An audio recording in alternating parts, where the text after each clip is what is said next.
Hello there, and welcome to History for Lunatics. I'm so glad you're here tonight. Pull up something comfortable if you can. Maybe a blanket, maybe a pillow, maybe just the corner of the room where the day finally stops asking things of you.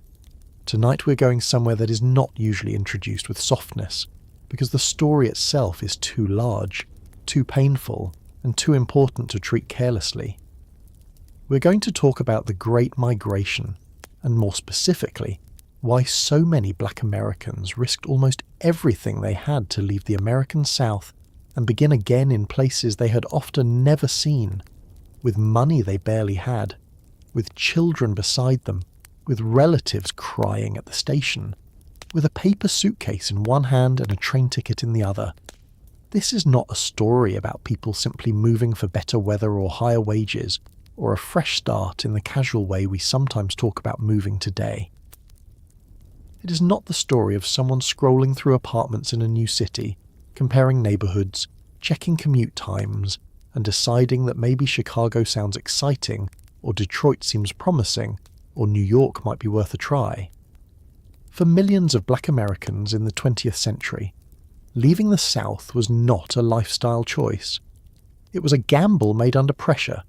It was a decision shaped by fear, hunger, law, violence, family duty, rumours, newspapers, letters, and the stubborn belief that life might be different somewhere else. And here is the thing I want you to sit with right away. The Great Migration was one of the largest internal movements of people in American history, but it was built out of private decisions made in kitchens, churchyards, cotton fields, train depots, and crowded bedrooms after the children had fallen asleep. It was not one moment. It was millions of moments. A woman folding clothes into a trunk while trying not to wake the baby. A man hiding his plan from the landowner whose fields he worked, because leaving too openly could bring trouble before sunrise. A teenager hearing about Chicago from a cousin who had gone north and now wore polished shoes in a photograph sent back home. A mother counting coins and wondering whether the family could afford tickets for everyone, or whether one person had to go first, find work, and send money back. A father standing in a field he didn't own, looking at cotton he had picked since childhood, and realizing that if he stayed, his children might grow up bending over the same rows, under the same laws, answering to the same people, facing the same dangers. By the end of this story, I do not think you will look at a train station the same way again. You may not look at a suitcase the same way again. You may not hear the phrase moved north without feeling the weight inside it. Before we go further, I want to ask you something simple. Where are you listening from tonight? Are you in a city that was shaped by the Great Migration without most people around you even realizing it? Chicago, Detroit, Cleveland, Pittsburgh, Philadelphia, New York, Milwaukee, Oakland, Los Angeles, Newark, Gary, St. Louis, Washington. Or maybe you're somewhere quieter, somewhere far from those old rail lines, listening in the dark while the room settles around you. If you know your family's story, if someone in your family once left Mississippi, Alabama, Georgia, Louisiana, South Carolina, Arkansas, Texas, Tennessee, North Carolina, or Florida, and carried a life north or west, I hope you feel welcome here. And if you do not know that story personally, I hope you stay with it anyway. Because the Great Migration did not only change Black America, it changed America itself. It changed the sound of cities, the shape of neighborhoods, the power of labor unions, the politics of the North, the churches, the music, the food, the newspapers, the schools, the rent signs, the voting booths, the factories, the ballparks, and the quiet expectations people carried about what freedom should actually mean. If this kind of storytelling speaks to you, if you like history told slowly, carefully, through ordinary lives instead of just famous names and dates, it would mean a great deal if you subscribed and gave this video a like. You do not have to do it right this second. Do it when something in the story catches you, when you hear a detail that makes the past feel close, when you realise that the people we're talking about tonight were not distant figures in a textbook, but mothers, fathers, sons, daughters, cooks, Porters, teachers, washerwomen, steelworkers, sharecroppers, students, preachers, musicians, maids, soldiers returning from war, and children old enough to understand that something serious was happening, but too young to know how much courage it required. Now, dim the lights a little if you can. Let the room become still. We're going back, not to one exact night, because there were too many nights like this to count, but to a kind of night that happened again and again across the American South in the years when the Great Migration was beginning to gather force. Picture a small wooden house somewhere in Mississippi, or maybe Alabama, or rural Georgia in the late 1910s or early 1920s. It is evening. The day has been long, the kind of long that does not just make your body tired, but makes your thoughts move more slowly. Outside, the air is warm and heavy. If it is summer, insects are working in the dark grass. If it is winter, cold is sitting in the boards of the house, because houses built for poor black tenant farmers were not built for comfort. There is no real privacy inside. The children know more than the adults think they know. They can feel when a conversation changes. They can hear when their mother lowers her voice. They can tell when their father has come home with something pressing behind his eyes. On the table, maybe there is cornbread wrapped in a cloth, a pot with beans or greens, coffee if there is any left, a lamp burning low because oil costs money, and money is never just money in a house like this. Money is shoes, money is flour, money is medicine, money is the difference between leaving and staying. Somewhere in that room is a bag, not always a suitcase, because suitcases were not guaranteed possessions for families living close to the line. It might be a sack. It might be a trunk borrowed from a relative. It might be a cardboard box tied with rope. Inside are clothes, a Bible, a few photographs, a comb, a dress kept for church, maybe a baby blanket, maybe a letter from someone already in the north saying there is work if you can get here. Not easy work, not perfect work, not the kind of work that makes a person free in one step, but wages paid in cash. Streets where a black person might still be insulted, cheated, crowded, underpaid, overcharged and threatened, but where the law was not arranged in exactly the same open, daily, crushing way it was arranged in the South. That difference mattered. To understand why people risk everything, you first have to understand what they were risking staying inside. This is the part that can get flattened when people tell the Great Migration too quickly. They say black Southerners moved north for jobs, and that is true, but it is too small. They say factories needed workers during World War I, and that is true, but it is too neat. They say the boll weevil damaged cotton crops and pushed farm families into harder times, and that is true, but it still does not explain the fullness of the decision. Because people do not leave home only because a city offers money. People leave home when home has become a place where the future feels locked. And for many black Americans in the South after Reconstruction, the future had been deliberately locked by law, by custom, by debt, by terror, and by the constant reminder that freedom after slavery had not become safety. The Civil War had ended. Slavery had been abolished. Amendments had been written into the Constitution. For a brief period after the war, black men voted, held office, built schools, reunited families, purchased land when they could, founded churches, and tried to claim public life in a country that had exploited their labour for generations. But by the late 19th century and into the early 20th, white Southern governments and white vigilante violence had built a new system of control. Jim Crow laws enforced segregation in schools, trains, streetcars, hospitals, parks, waiting rooms, and public life. Poll taxes, literacy tests, grandfather clauses, intimidation, and fraud stripped voting rights from black citizens across much of the South. Sharecropping and tenant farming kept families tied to land they did not own, paying debts that could be manipulated by the same people who controlled the store, the crop settlement, and sometimes the local court. A person could work all year and still end the year owing money. Think about that for a moment.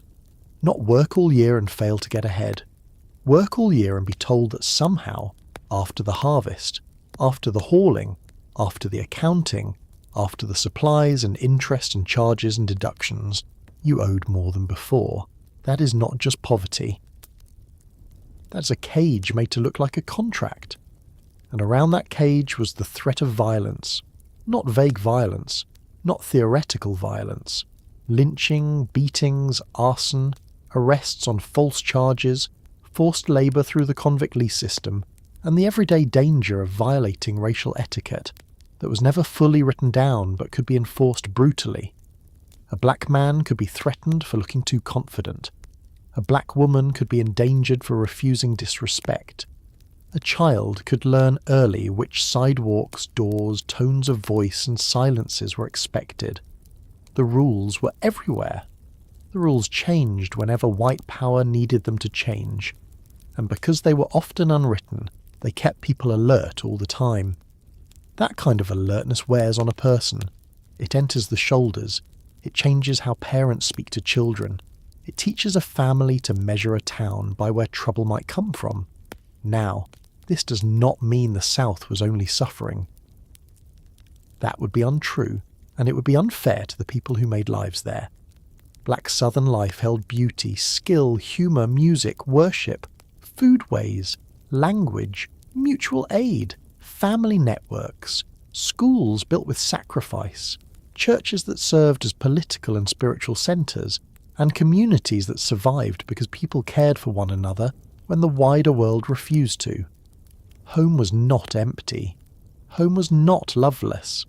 That is exactly why leaving hurt. People were not walking away from nothing. They were walking away from graves, kin, roads they knew by memory, church benches polished by years of use, neighbours who helped deliver babies and bury the dead, gardens planted in poor soil, songs learned from grandparents, and the kind of knowledge that belongs to a place because your people have lived and suffered and laughed there. That is what makes the Great Migration so powerful. It was not simply an escape from misery. It was a departure from a world that contained both deep belonging and deep danger.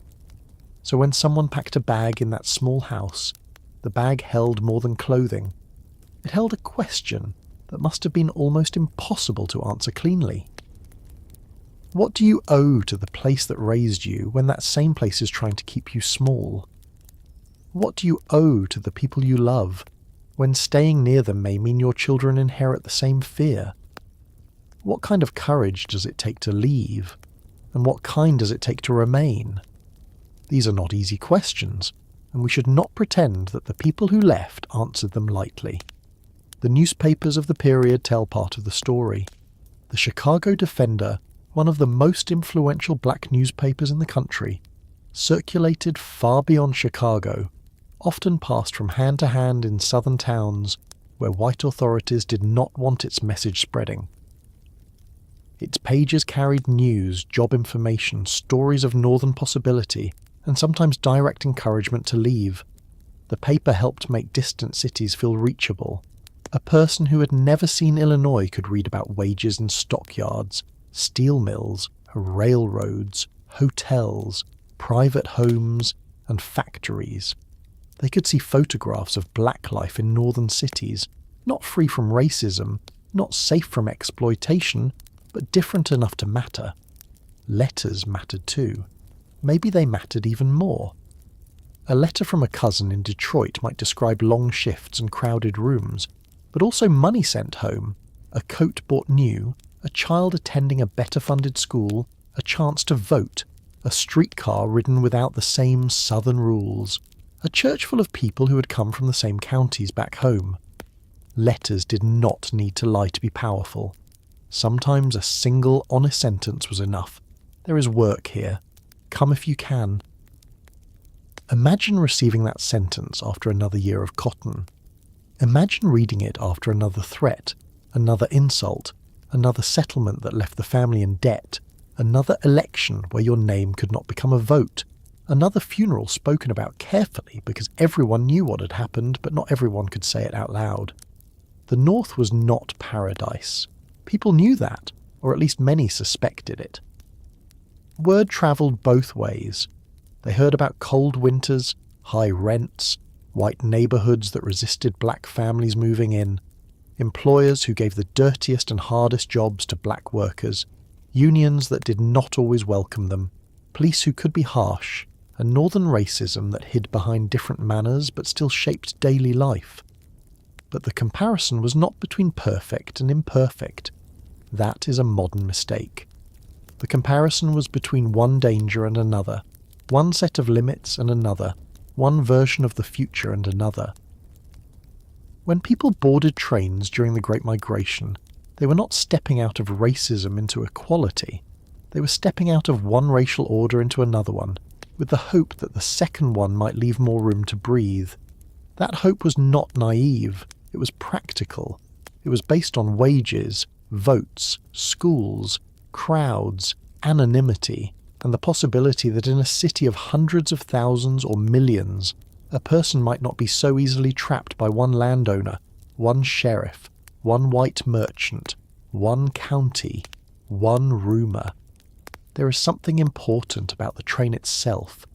The train was not just transportation. It was the physical line between the known and the unknown.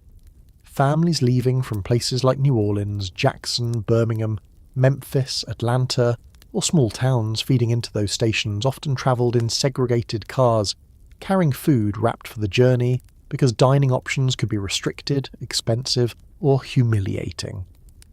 The platform was a place of excitement and fear. You have to picture the noise: steam, metal, voices, porters, crying children, people saying goodbye without knowing when they would meet again, maybe pretending it would be soon because that made the leaving bearable.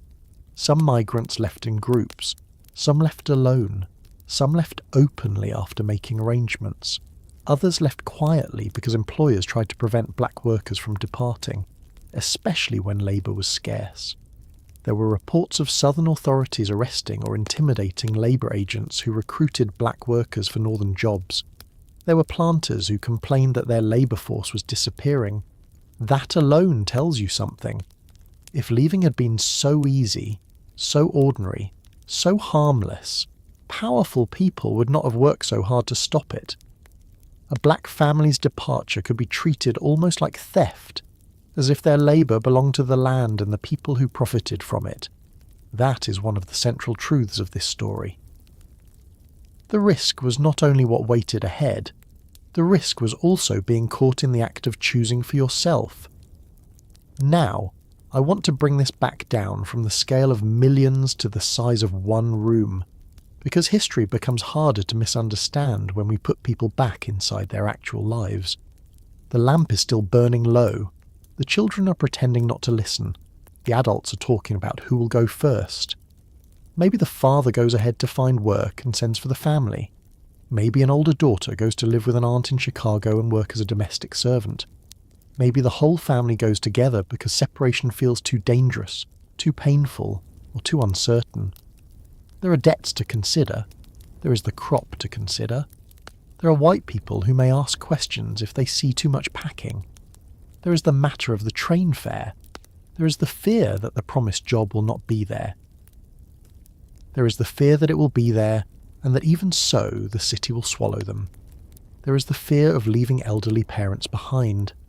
There is the fear of children growing up somewhere far from the speech and customs of home. There is also the fear of not leaving, and that fear may be the strongest one in the room. The fear of another year exactly like the last one. Another year of telling a son to lower his eyes for safety. Another year of watching a daughter step carefully through a world that did not protect her. Another year of working land that took more than it gave. Another year of knowing that citizenship existed on paper but could be denied in practice by anyone with enough power and no fear of punishment. When we ask why so many black Americans risked everything during the Great Migration, we have to let the answer be large enough. They left for jobs, yes. They left for wages, yes. They left because war industries needed labour, because immigration from Europe slowed during World War I, because northern employers sent recruiters, because rail lines connected southern towns to industrial cities, because cotton agriculture was changing, because the boll weevil devastated crops, because debt was crushing, because newspapers spread possibility, because relatives sent back proof that another life could be built. But they also left because they were tired of being forced to make themselves small. They left because fear had become too normal. They left because their children deserved a future that did not begin and end in the same field. They left because freedom that cannot be lived is not enough. And they left because sometimes the most radical thing an ordinary person can do is buy a ticket, not give a speech, not lead a march, not appear in a famous photograph.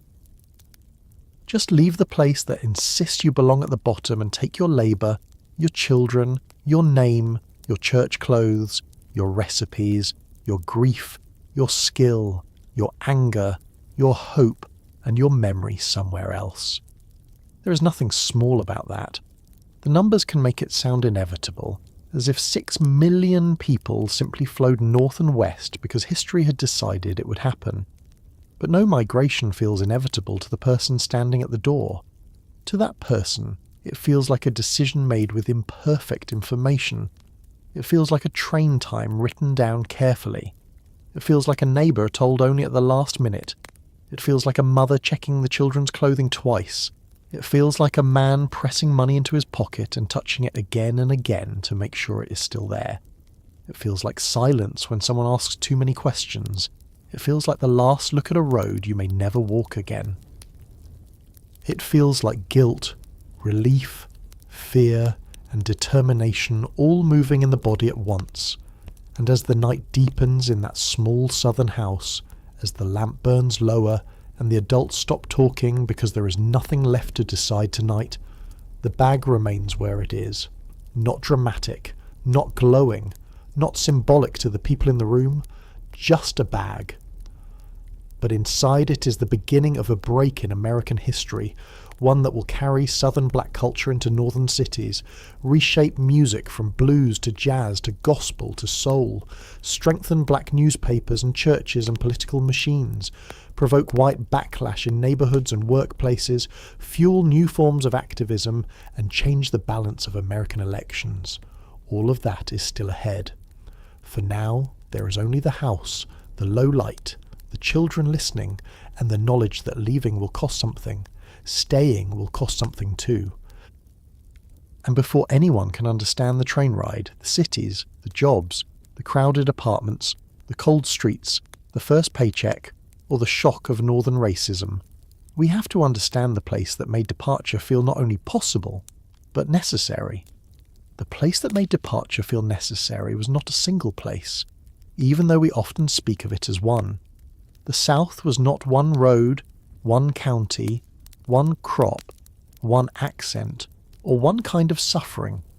It was the pine woods of Georgia, the cotton fields of Mississippi, the sugar country of Louisiana, the tobacco farms of North Carolina, the Black Belt counties of Alabama, the rice coast of South Carolina, the river towns along the Mississippi, the small settlements where everybody knew your grandmother's name, and the larger cities where black communities built businesses, churches, schools, newspapers, and entire worlds of their own, under the pressure of laws designed to keep those worlds contained. It was home that matters.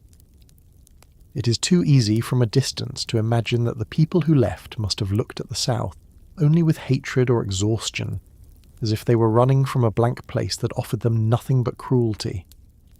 But the South they left behind was also where their dead were buried. It was where babies had been born, where marriages had been witnessed, where songs had been learned, where Sunday clothes were brushed clean even when money was short, where neighbours helped one another through sickness, childbirth, harvest, and funerals. It was where black churches became more than churches, where a schoolhouse built with nickels and labour could feel like a victory, where a woman could stretch a pot of food far enough to feed relatives who had arrived without warning, where people who owned almost nothing still knew how to give. So when black families left the South during the Great Migration, they were not leaving because they had no attachment to it. They were leaving because attachment was not enough to make life safe. And I want you to sit with that difference for a moment, because it changes the way the whole story feels. Leaving a place you do not love is one thing. Leaving a place you love because it will not let you breathe is something else entirely. To understand that pressure, we have to look at the world black Southerners were living in after Reconstruction collapsed, and Jim Crow hardened into daily life. The law said slavery was over. The 13th Amendment had ended legal slavery except as punishment for crime. The 14th Amendment had promised citizenship. The 15th Amendment had said that the right to vote could not be denied because of race. On paper, this was a transformation so large it should have remade the country. But paper by itself does not stop a sheriff. Paper does not stop a mob. Paper does not stop a judge who has already decided what kind of person counts. Paper does not stop an employer who controls your wages, your housing, your debt and your reputation in town. The years after the Civil War had opened a door and then white Southern power spent decades forcing that door shut. Black men who had voted, held office, served in state legislatures, taught school, purchased land, and helped build new civic life found themselves pushed back through violence, fraud, and law. By the early 20th century, across much of the South, black political power had been deliberately strangled. The vote was not taken away all at once in every place, but by poll taxes, literacy tests, understanding clauses, grandfather clauses, white primaries, intimidation at registration offices, and the simple knowledge that trying to vote could cost a person a job, a beating, or worse. Imagine being told you are a citizen, then being made to prove it to a man who does not want you to pass. Imagine standing in a courthouse where the questions are not designed to measure whether you can read, but whether someone wants you silent. Imagine knowing that even if you pass the test today, the rules may change tomorrow. That was not an accident. It was government used as a locked gate, and once the vote was stripped away, almost everything else became easier to control. Schools could be underfunded. Roads in black communities could be neglected. Courts could ignore testimony. Labour contracts could be enforced unevenly. White officials could claim order while protecting the disorder that served them. This is what made Jim Crow more than a set of signs over doors and waiting rooms. We tend to picture Jim Crow through its visible symbols, the separate water fountains, the segregated train cars, the balcony seats in theatres, the back doors, the separate schoolhouses, the coloured waiting room at the depot with worse benches and less heat. Those things mattered, and they humiliated people every day. But Jim Crow was not only about separation. It was about rank. It was about reminding black people, repeatedly and publicly, that the law would recognise them only within limits set by white authority. A train ride could become a lesson in power. A store counter could become a lesson in power. A sidewalk could become a lesson in power. A child learned where to stand, when to speak, what title to use, how quickly to move, how much eye contact was safe, and when silence was not weakness but survival. There is a kind of education that no school should have to give, and black children in the Jim Crow South received it early. A mother might tell her son not to argue with a white man even when he was right. A father might teach his daughter which roads to avoid after dark. Grandparents might correct a child sharply in public, not because the child had done something morally wrong, but because a small mistake in front of the wrong person could become dangerous. That is one of the terrible burdens of living under a system like this. Parents had to train their children in caution, and then watch that caution shape them. The home might be loving, the church might be strong, the community might be rich with care. But beyond that circle stood a world that could punish confidence. Work was another cage, and for many black Southerners, it was the most immediate one. After emancipation, formerly enslaved people wanted land. Land meant independence. Land meant a household could grow food, build wealth, decide its own work rhythm, and avoid the old plantation structure as much as possible. But land ownership remained out of reach for many. Some black families did acquire land, and those stories matter deeply, but millions were pulled into sharecropping and tenant farming, systems that often looked like contracts and operated like traps. A sharecropper did not usually own the land. He rented a portion of it in exchange for a share of the crop. Supplies came from the landowner or from a local merchant on credit, usually at high interest. Seed, tools, food, clothing, medicine, mule feed, everything needed to get through the year could be placed on an account. At harvest, the crop was sold, the account was settled, and somehow, too often, the numbers came out wrong for the farmer. The landowner or merchant kept the books. The farmer might not be allowed to see them clearly. Even when he could, the prices and charges were controlled by someone else. A family could spend a year planting, hoeing, chopping, picking, hauling, and still be told that after all that work they owed money. This is the detail that should stop us for a moment. Not simply that they were poor, not simply that the work was hard, but that the system could turn labour into debt year after year. Debt then became a tool of control.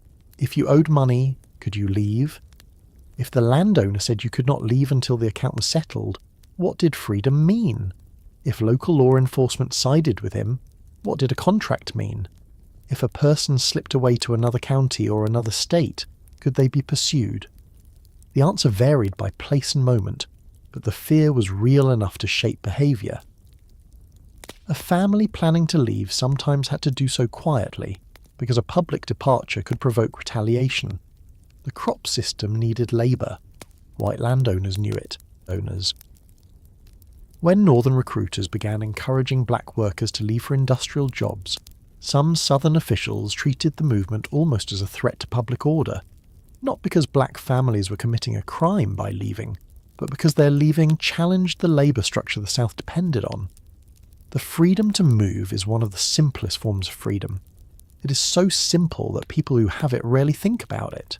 But if someone can control where you live, when you leave, what you owe, who will hire you, and whether the law protects you when threatened, then the word freedom begins to shrink.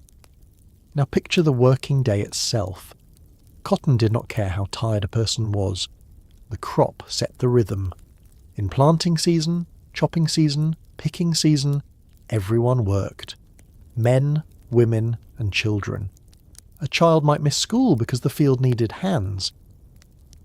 A woman might work in the fields and then come home to cook, wash, mend, carry water, care for children, and prepare for the next day. The body paid for this system. Backs bent, hands split, heat pressed down. Rain could ruin a crop.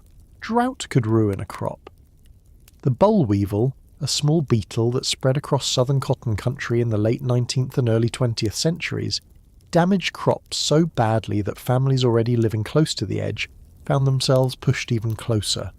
It is strange to think of an insect helping change American history, but it did. Not by itself, never by itself, but as one more pressure on an already strained world. When cotton failed, debts did not always disappear. Hunger did not wait politely for better conditions. A field that could not produce enough cotton could still produce worry. And worry was everywhere. It sat at the table when the crop settlement came. It followed people to the store when credit ran thin. It stood beside the bed when a child was sick and the family had to decide whether they could pay a doctor. It walked with a man into town when he knew he might be underpaid and had little legal power to challenge it. For black workers outside farming, the choices were also restricted. Domestic service, cooking, laundry, railroad work, lumber camps, docks, mines, turpentine camps, and seasonal labour offered wages, but often under harsh conditions and with little protection. Black women in particular carried a double burden that was rarely recorded with the seriousness it deserved. Many worked for white families as cooks, maids, laundresses, and nurses while also sustaining their own households. A woman might care for a white child during the day and then return home to her own children at night with barely enough time or energy left. Her labour was intimate but not respected. She could be trusted with a baby and still be forced to enter through the back door. She could cook the food and not be welcome at the table. That contradiction was not incidental. It was built into the order of things, and because black women were often exposed to white households, white employers, and public travel, they faced their own risks of insult, exploitation, and sexual danger. These are difficult things to speak about gently, but we should not erase them. The danger black women faced in the South was part of the story of migration too. Sometimes leaving was not only about wages for a husband or schooling for a child. Sometimes it was about a mother deciding that her daughter needed to grow up somewhere with at least a different set of dangers. Not no dangers. That would not be honest, but different ones. Perhaps ones with more room to manoeuvre. Schools reveal another reason people left, and this reason was often discussed in homes with special intensity. Education had been sacred to formerly enslaved people and their descendants because slavery had made literacy illegal or dangerous in many places. After emancipation, black communities built schools with extraordinary sacrifice. Parents paid taxes into systems that gave their children inferior buildings and fewer resources, and then they raised additional money among themselves to support teachers, buy materials, extend school terms, and build better classrooms. The hunger for education was real. That hunger is one of the most moving facts of the period. People who had been denied schooling understood its value with a clarity that should humble us. But Southern school systems were segregated and unequal by design. Black schools often had shorter terms because children were expected to work in the fields. Teachers were underpaid. Buildings could be overcrowded or poorly supplied. A school might have second-hand books, rough benches, no proper heat, and a term that ended when agricultural labour was needed. A parent looking at that situation did not need a political speech to understand the stakes. They could look at a child and see the future narrowing. In northern cities, schools were not perfect, and segregation often existed in practice, even where not written in the same southern form, but the possibility of longer terms, better facilities, and different opportunities mattered. For many families, the Great Migration was as much a children's story as an adult one. Adults endured what they endured partly because they hoped the children would not have to endure the same thing. You can hear that hope in the decisions they made. One person goes first to find work. Money is sent back. The family follows. A child is placed with relatives. A daughter is sent ahead. A son is warned not to become too accustomed to the limits of the place where he was born. That is a heavy kind of love, the kind that packs a bag. Violence hung over all of this, and it cannot be treated as an occasional backdrop. Lynching was not only murder, it was public terror used to enforce racial control. It sent messages beyond the person killed. It told whole communities what could happen if boundaries were crossed, if labour was resisted, if a black person prospered too visibly, if an accusation was made, if a white person felt challenged, or if the social order seemed threatened. Some lynchings drew crowds, some were photographed, some were discussed in newspapers with language that protected the killers more than the victim. Families lived with the knowledge that law might not protect them, and might even participate in their danger. This knowledge entered migration decisions in ways that can be hard to document, because not every family wrote down the reason. Sometimes the reason was a name not spoken aloud. Sometimes it was an incident that made staying impossible. Sometimes it was a threat passed through a relative. Sometimes it was seeing what had happened to someone else and deciding before it happened to you. There were also riots and massacres, expulsions from towns, attacks on black communities that had gained land or prosperity, and everyday assaults that never entered official records. History often preserves spectacular violence better than daily intimidation. But daily intimidation may have shaped even more decisions. A person does not need to be attacked every day to live under threat. The possibility is enough. That possibility changes how you walk, how you answer, how you dream. It is important, though, not to picture black Southerners only as victims inside this world. They resisted constantly in ways large and small. They built institutions, they saved money, they educated children, they formed mutual aid societies, they joined churches that doubled as organising spaces. They challenged laws when possible, they protected one another, They used humour, music, faith and memory as tools of endurance. They sent children to school even when the system discouraged it.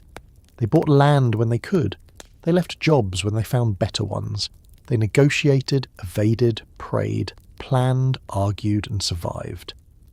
The Great Migration itself was resistance. It was a mass refusal to keep supplying labour to a region that denied full citizenship. And this is why some white Southerners reacted with alarm when black people began leaving in large numbers. They understood something that statistics can hide. Every person who left took more than a pair of hands out of the field. They took away obedience. They took away predictability. They took away the assumption that the South could mistreat black labour and still keep it forever. That is why the act of departure carried such power. It did not require a manifesto. It did not always require a public confrontation. A train ticket could become a kind of vote when the ballot had been stolen. A northbound journey could become a statement when the courthouse had been closed. A family leaving at dawn could say, without saying it aloud, "You do not own the future of my children." There is a scene that must have happened in thousands of variations. A man comes home from the fields or from town with news. Someone has written from Chicago. Someone has found work in a packing house. Someone says wages are higher in Detroit. Someone says a railroad job may be open. Someone says the Pennsylvania Railroad is hiring. Someone says there are rooms, crowded but available. Someone says it is cold there, colder than anything back home. But the pay comes every week. The family does not believe all of it. They cannot afford to believe too easily. But the news sits in the room. It changes the air. The South outside the door is the same as it was yesterday, but now there is another place inside the imagination. That alone is dangerous to a system built on containment. When people can imagine leaving, control has already begun to weaken. Still, imagination did not erase the pain. To leave meant deciding what could be carried and what had to be abandoned. Furniture usually could not come. Farm tools might be sold for less than they were worth. A quilt made by a grandmother might be folded into the trunk if there was room. A Bible might come. Photographs might come. Cast iron might be too heavy, unless it was too important to leave. Chickens, gardens, porches, church pews, graves, familiar trees, the sound of a particular road after rain, all of that stayed behind. And people knew that once they reached the north, they might be mocked for their accent, crowded into poor housing, charged too much rent, given the hardest jobs, and treated as outsiders by people who had arrived earlier. Leaving the South did not guarantee dignity. But staying did not guarantee survival, safety, citizenship, wages, education, or peace. That was the hard arithmetic. Not hope against fear exactly. Fear was on both sides. Hope was on both sides too, because some hoped the South might change, and some hoped distance would give them a chance before change ever came. The decision was made inside that arithmetic, with no perfect answer available. So when we say they were forced to leave behind the South, we should be careful. Not every person was dragged to a station. Not every departure came after a single dramatic event. Many chose deliberately, strategically, courageously. But choices made under pressure are still shaped by force. Jim Crow forced. Debt forced. Disenfranchisement forced. Violence forced. Underfunded schools forced.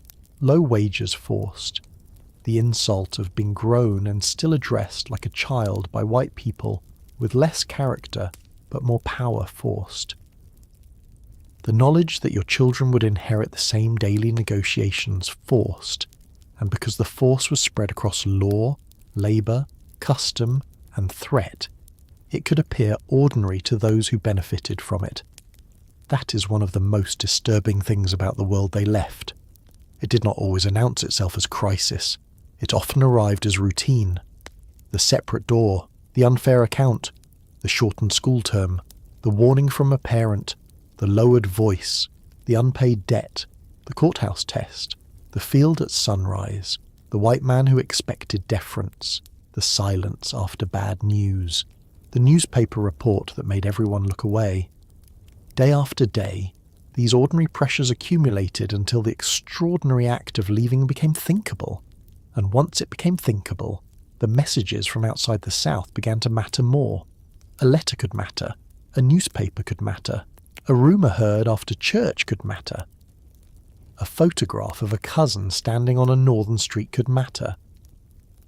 A Labour agent's promise could matter even when people did not fully trust him. The South had taught black families how narrow life could be made. The North, even with all its own failures waiting, began to appear as a place where the walls might be farther apart. And that was enough to make people listen closely when news travelled back down the rail lines. News travelled back down the rail lines before many people ever did. That is the first thing to understand about how the Great Migration became possible. A person did not usually wake up one morning in rural Mississippi, or Georgia or Alabama, with a fully formed plan to go to Chicago or Detroit or Pittsburgh. The idea arrived gradually. It came folded inside an envelope. It came in a newspaper passed from hand to hand until the creases softened. It came from a cousin who had visited at Christmas wearing a better coat than anyone remembered him owning before. It came from a Pullman porter who stepped off a train and carried more than luggage in his hands. It came from a preacher who had heard from another preacher. It came from a labour agent who stood too confidently near a depot and promised wages that sounded almost impossible. It came from a neighbour's daughter who had gone to Cleveland and written back that the work was hard but the pay came every week in cash. It came through rumour, and rumour is not always a small thing. In a world where official information was often controlled by people who did not want black Southerners to move, rumour could become a tool of survival. It could also mislead. It could exaggerate. It could leave out the cold, the rent, the crowding, the loneliness. But before someone could leave, they had to imagine a place beyond the county line as something more than a dot on a map. Rumours helped build that place in the mind. A woman in South Carolina might hear that wages in Philadelphia were 3 times what a farmhand could make at home. A man in Louisiana might hear that Chicago stockyards were hiring anyone strong enough to stand the smell and the pace. A family in Mississippi might hear that Detroit had factories so large they seemed like towns under roofs, places where a man could work on machines instead of cotton rows. Some of the stories were true, some were partly true, some were old by the time they arrived. But all of them did one important thing. They made staying feel less inevitable. That may sound small until you remember what the South had been designed to do. Jim Crow was not only a system of laws, it was a system of imagination. It tried to teach black people that the limits around them were natural, permanent, and inescapable. It said, this is your school, this is your wage, this is your entrance, this is your place in line, this is how you speak, this is where you sit, this is what happens if you forget. The first crack in a system like that often begins with someone saying somewhere else is different, not perfect, different, and different was enough to make people listen. Picture a letter arriving in a small southern town in the 1910s. It may have travelled for days. It may have been handled by clerks and carriers who had no idea how much weight it held. The envelope is opened carefully because paper itself matters when money's short. Maybe the letter is read loud because not everyone in the room reads easily, or because news this important belongs to the whole family. The person who wrote it is already gone, already living in a place that still feels unreal to those listening. The letter might describe a room shared with relatives, a job in a foundry, a boarding house full of migrants from Georgia, a church where the pastor is also from the South, a street where people speak with accents from 6 southern counties. It might say the city is crowded. It might say the landlord charges too much. It might say the winter wind cuts through a coat. It might say white people in the north are not the same as white people in the south, but do not think they are harmless. And then, after all that, it might say come anyway. That was the power of migrant letters. They did not need to describe paradise. They needed to describe possibility. A letter could say, I have work. A letter could say, send the children when you can. A letter could say, there are coloured schools here with longer terms. A letter could say, you can vote here. A letter could say, I walked 3 blocks and nobody asked me where I was going. To modern ears, that last sentence may not sound like much. To someone whose movement had been watched, questioned and restricted, it could sound like air entering a closed room. And because letters came from people known personally, they carried a trust that advertisements could not. A newspaper could make a claim. A labour agent could make a promise. A cousin could say, "I know what you are leaving, and I am telling you this is worth considering." That personal chain mattered. The Great Migration moved through family networks as much as through railroad lines. One person left and found work. Then a brother came. Then a wife and children. Then a neighbour. Then a church member. Then someone from the same county. In city after city, southern communities reassemble themselves in altered form. A block in Chicago might hold people from Mississippi and Arkansas. A Detroit church might be full of families from Alabama and Georgia. A Philadelphia boarding house might become a temporary landing place for people from Virginia or the Carolinas. Migration did not happen as a random scattering. It often followed paths laid down by kin, church, work, and word of mouth. That is why a letter could become almost as important as a ticket. The ticket moved the body.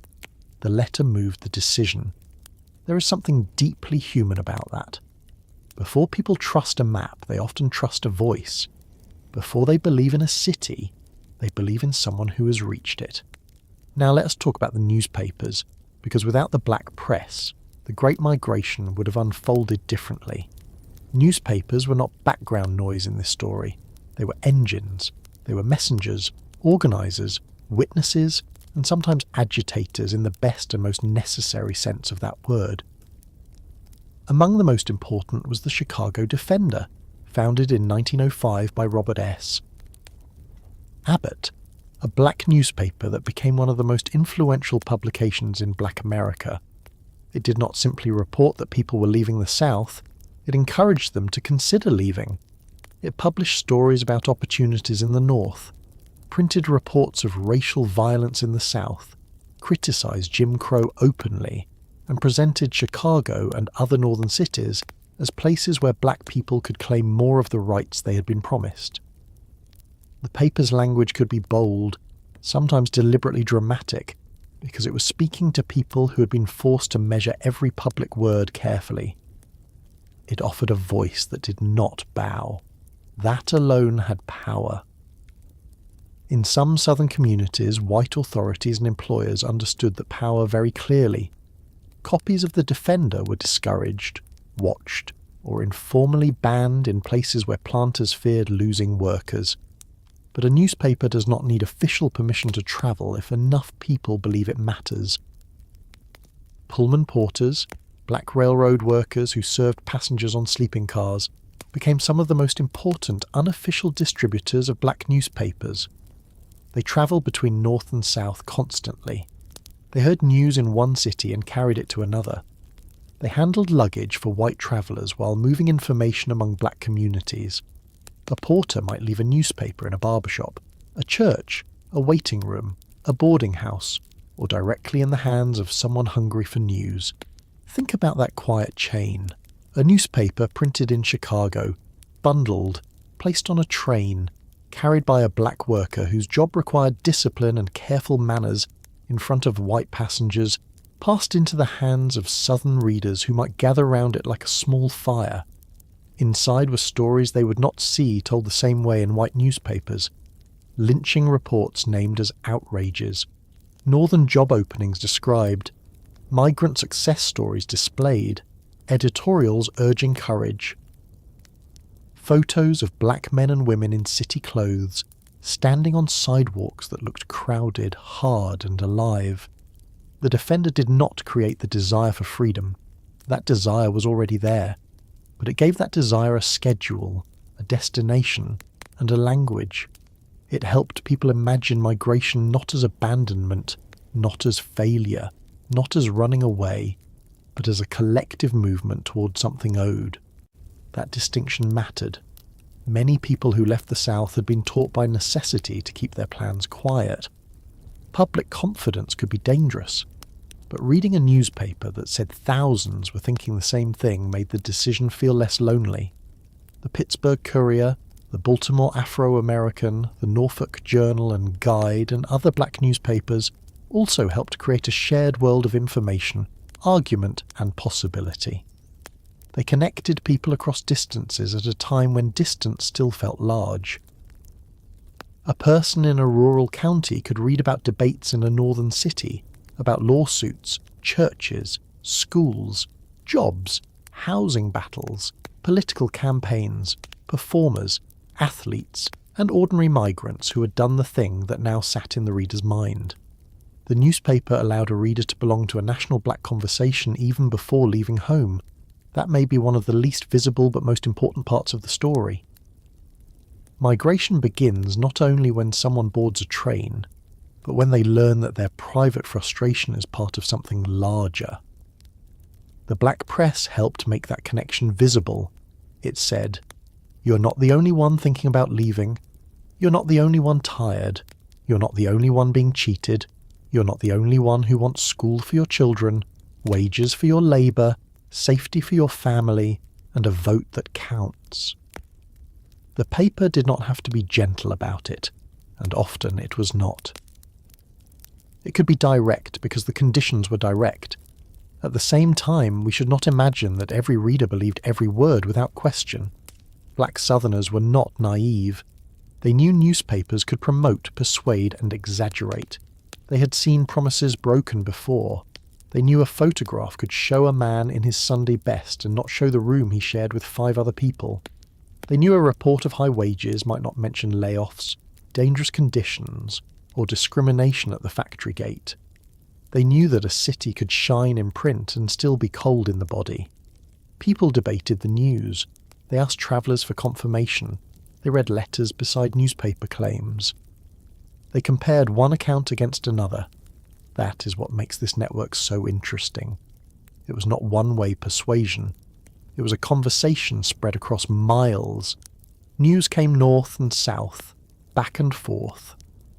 Migrants wrote home with warnings as well as encouragement. Families asked questions. How much is rent? Is work steady? Are coloured people treated better there? Can children go to school?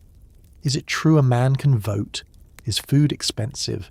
Is there a church nearby? Can you meet me at the station? These questions were practical because migration was practical. Hope had to be translated into train fare, lodging, work, food and safety. A dream that could not survive those details was not enough. The letters that mattered most often included instructions. Take this route. Do not arrive on Sunday because the office will be closed. Bring warm clothes if you have them. Ask for my name at the boarding house. Keep your money pinned inside your coat. Do not trust the first man who offers a room near the station. Tell the children not to wander. Come before the harvest if you can. Wait until after settlement if you must. Send word before you leave. Those instructions are where the Great Migration becomes intimate. History books often give us charts and arrows.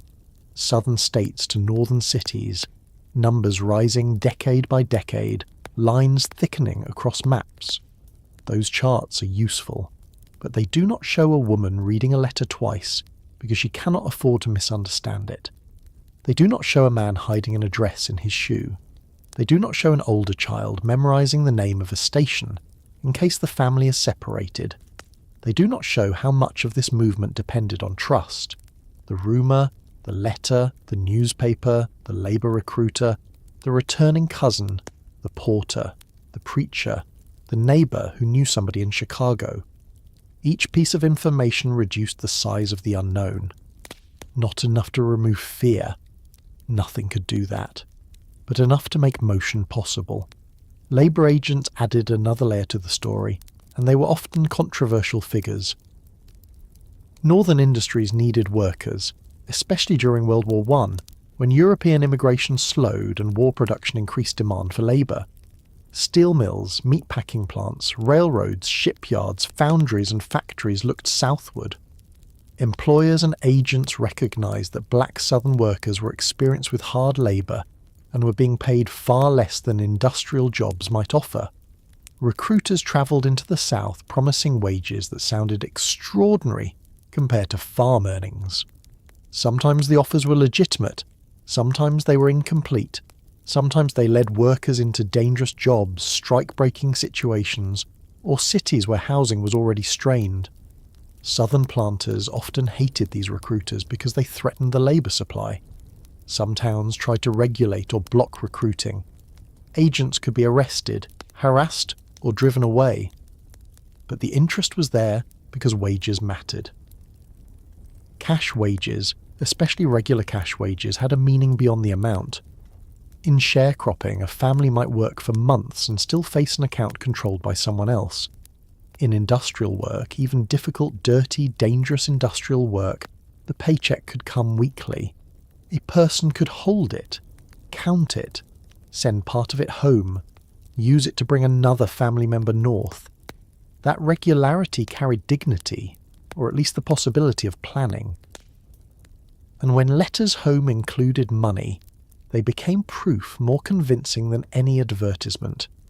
A money order was a kind of argument. A new pair of shoes sent to a child was a kind of evidence.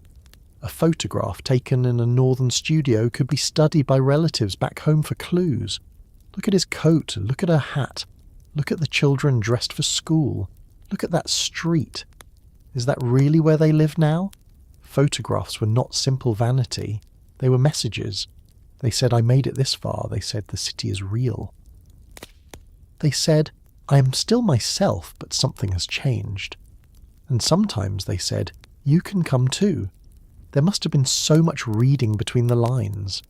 A letter might sound cheerful because the writer did not want to worry the family, or it might sound harsh because the writer did not want anyone arriving unprepared. A migrant in Chicago might not mention hunger during the first weeks because pride stood in the way. A woman in New York might not fully describe the loneliness of living among strangers because her mother back home would ache over it. A man in Detroit might boast of wages and leave out the injury he saw at the plant. People shaped their stories, as people always do. But even shaped stories carried truth. The North was not fantasy. It existed in pay stubs, crowded rooms, factory whistles, streetcars, union halls, storefront churches, rent collectors, school bells, and election lines. It existed in the fact that a black person could sometimes disappear into a crowd, not free from racism, but free from being known and watched by every white power holder in a small county. For some migrants, that anonymity itself was a form of relief. In a southern town, reputation could be a leash. In a city, it might become something looser. This is not to say cities were gentle. They were not, but they were large. Size can be frightening, but it can also create openings. When people wrote back about the North, they often wrote about openings, more jobs, more churches, more schools, more people, more streets, more ways to begin again. There is a moment in many migration stories when information turns into decision. Before that moment, the North is something discussed. After that moment, it becomes a plan. The family starts counting money differently.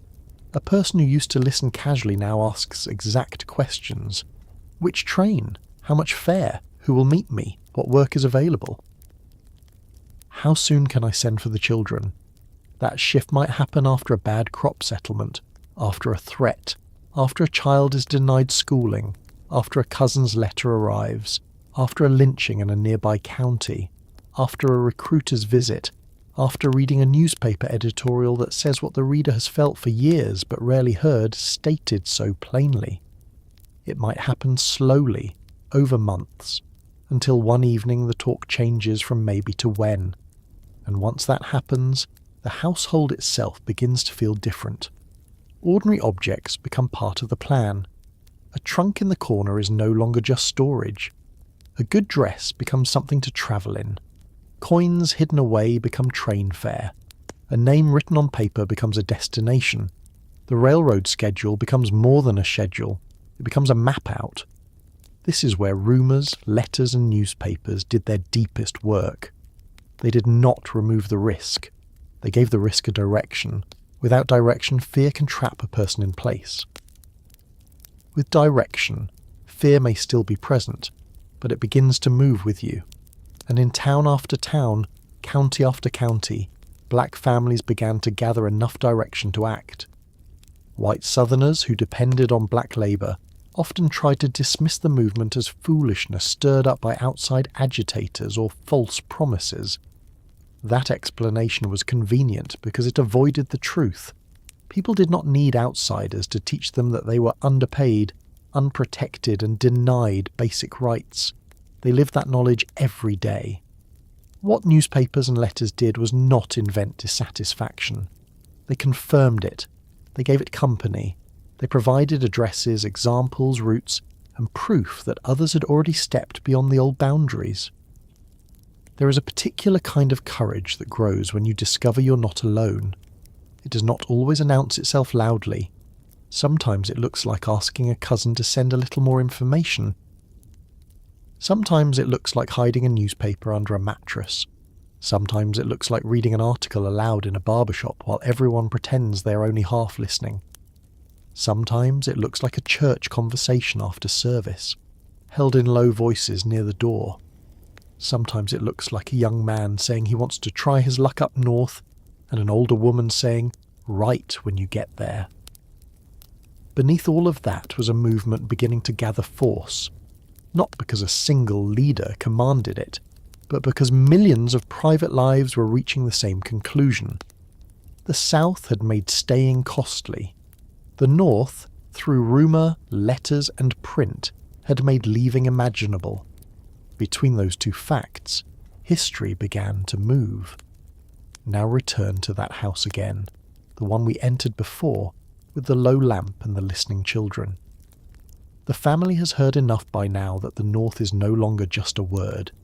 It has names attached to it: Chicago, Detroit, Cleveland, Pittsburgh, Philadelphia, New York, maybe a specific street, maybe a boarding house, maybe an aunt's kitchen, maybe a factory gate.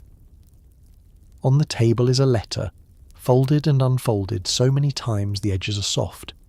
Beside it, perhaps, a newspaper whose pages have been read by half the neighbourhood before arriving here. The adults are not speaking poetically about destiny. They are doing arithmetic. Fare for one, fare for three, food for the trip, what can be sold, what must be left, who can be trusted, who must not know. The children sense that something is coming, though no one has explained it fully. Outside, the same roads lie under the same darkness. The same fields wait for morning. The same rules will still be there when the sun rises. But inside the house, something has shifted. Information has become intention. Intention, if protected carefully, will become movement. And the next problem is dangerous in its own quiet way, because wanting to leave is one thing. Leaving without being stopped is something else. Wanting to leave was one thing. Leaving without being stopped was something else.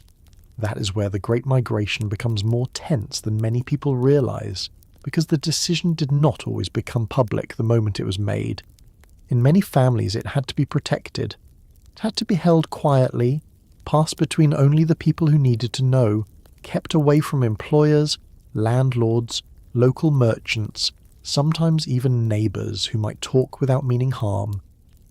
A person today can decide to move and begin announcing it almost immediately. They can tell friends, compare apartments, post a little joke about packing boxes, complain about the price of movers, and call it stressful. And of course it is stressful. Moving has always unsettled the body. But for many black Southerners preparing to leave during the Great Migration, too much talk could turn the plan into a danger before anyone reached the train. The South's labour system depended on people staying where they were needed by landowners, merchants, mill bosses, and white officials. When black workers began leaving in large numbers, that movement threatened cotton fields, lumber camps, railroad gangs, kitchens, laundries, docks, mines, and the whole structure of cheap labour that white Southern power had taken for granted. So departure itself could become suspicious. A packed trunk could raise questions. A man asking about train times could raise questions. A woman selling a few household things could raise questions. A family withdrawing children from school or missing work at the wrong moment could raise questions. And questions, in a world built on unequal power, were not harmless.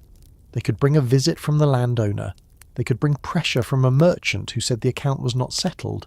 They could bring a sheriff suddenly interested in a debt, a contract, a rumour, a supposed offence, or a charge of vagrancy. That is why leaving often had to begin long before the actual day. It began in small acts that did not look like leaving. A little money kept aside from washing, cooking, hauling, cutting timber, or field work. A letter hidden somewhere safe. A dress mended not for church but for travel. A good pair of shoes saved from daily wear. A child told not to repeat what he heard after supper. A trusted relative asked if there might be room for one more person in Chicago, even if only on the floor for a few weeks. In houses where there was almost nothing extra, preparing to leave required a kind of discipline that rarely appears in official records. You had to create a future out of scraps, a few coins, a name, an address, a warning, a train time, maybe the promise of a job, maybe only the promise that someone would meet you at the station. It is easy to speak about migration in numbers, 6 million people over decades, a great movement north and west. But the number does not show the woman wrapping food for the trip, because station food was expensive and not always available to black travellers.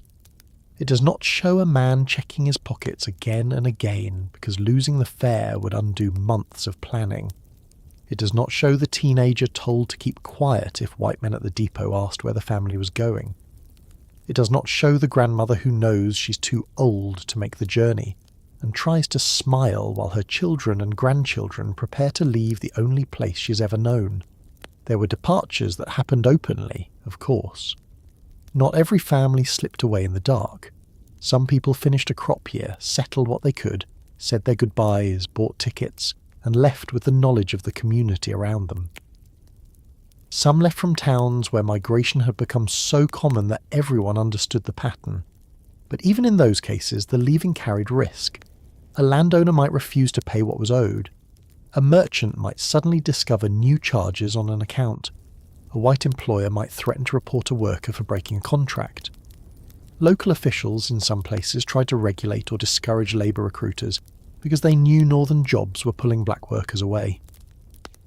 Southern newspapers sometimes complained about the exodus as if black labour were a public resource being stolen. That language reveals the thinking beneath it. These were free people, citizens making decisions about their own lives.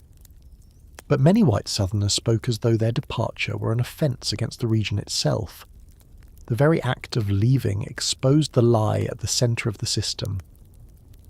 If the South was truly offering fair work, safety, dignity, schools and citizenship, why did so many people want out?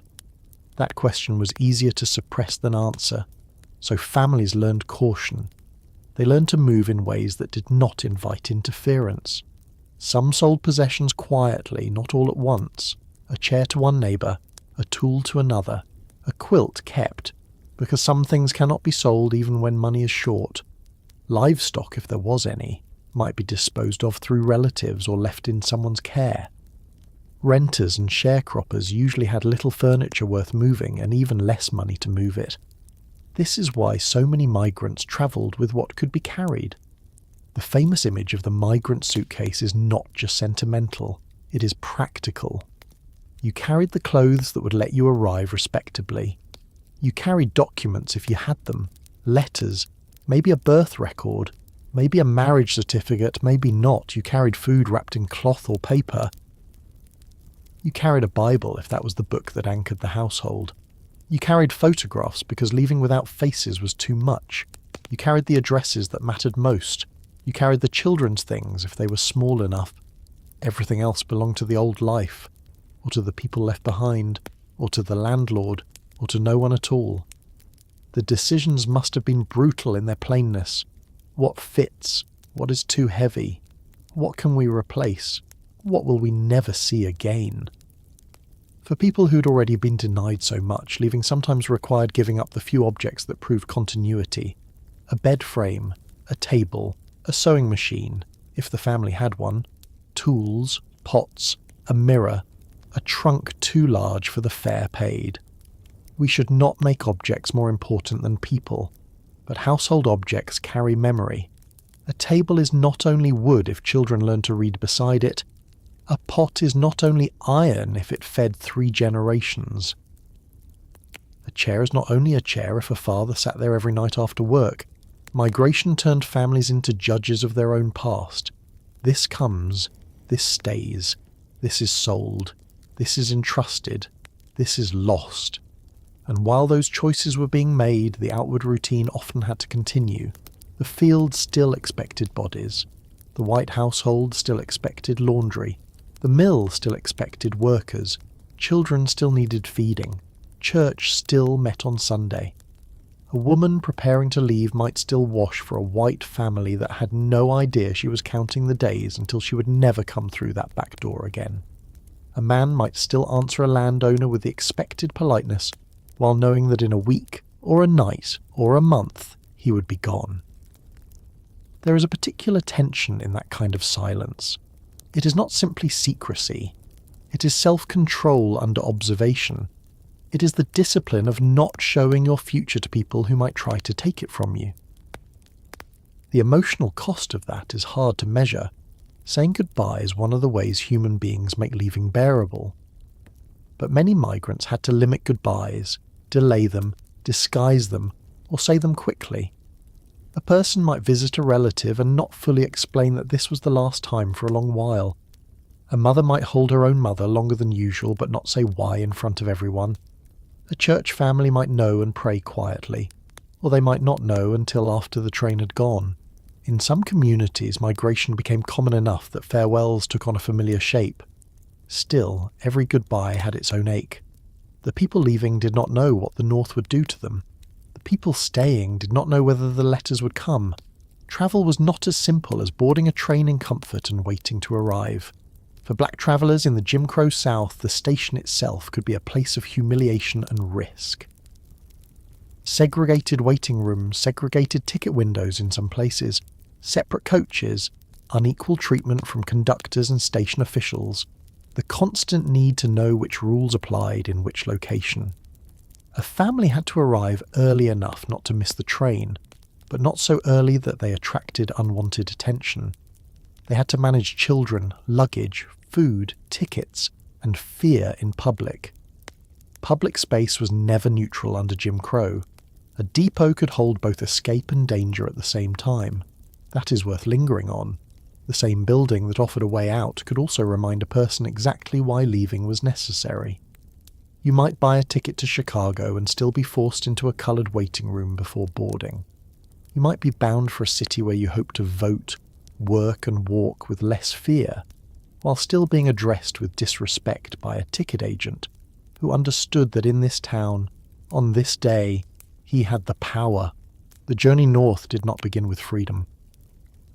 It began inside the old order. That may be why the first miles mattered so much.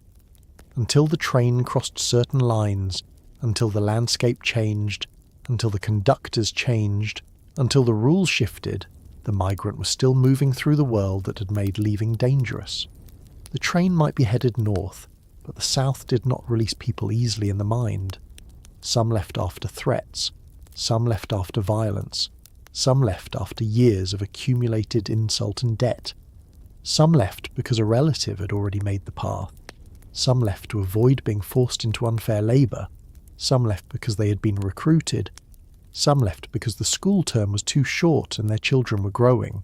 Some left because a son was becoming old enough to be seen as a threat by white men who had once ignored him as a child. This last reason is one I think deserves special attention. Parents often measure danger before children do. A boy who is 10 can be told where not to go. A boy who is 16 may be watched differently. A girl who is small may be kept close. A girl becoming a young woman may face dangers her mother understands too well. The Great Migration was full of parents reading the future in the bodies of their children. They saw height, beauty, pride, intelligence, frustration and ambition, and they knew those things could become dangerous in a place that punished black confidence. So leaving could become an act of protection. Not guaranteed protection. The North had its own cruelties waiting. but distance from the most immediate threats of a particular county could feel urgent. Imagine a father who has spent years teaching his son to survive by yielding, then hears from a cousin that boys in Chicago can attend school longer, find factory work, join a church youth group, walk city streets among thousands of other black families. He knows the city will not be easy. He knows northern whites can be violent too. He may even know about housing restrictions and hard jobs, but he also knows the sheriff in his county by name. He knows which road not to take. He knows which white men drink and look for trouble. He knows the field contract will not make his son a citizen. At some point, the unknown becomes less frightening than the known. That is one of the simplest and most painful truths of migration. People do not leave because the unknown is safe. They leave because the known has become too costly.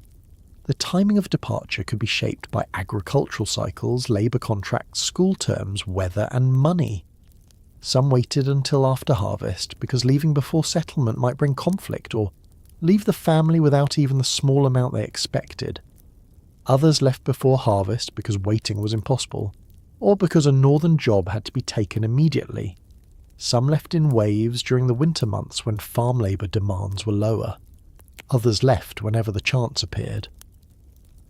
The First World War intensified the movement because northern industries needed workers quickly, and black Southerners understood that industrial wages could outstrip what agricultural labour offered.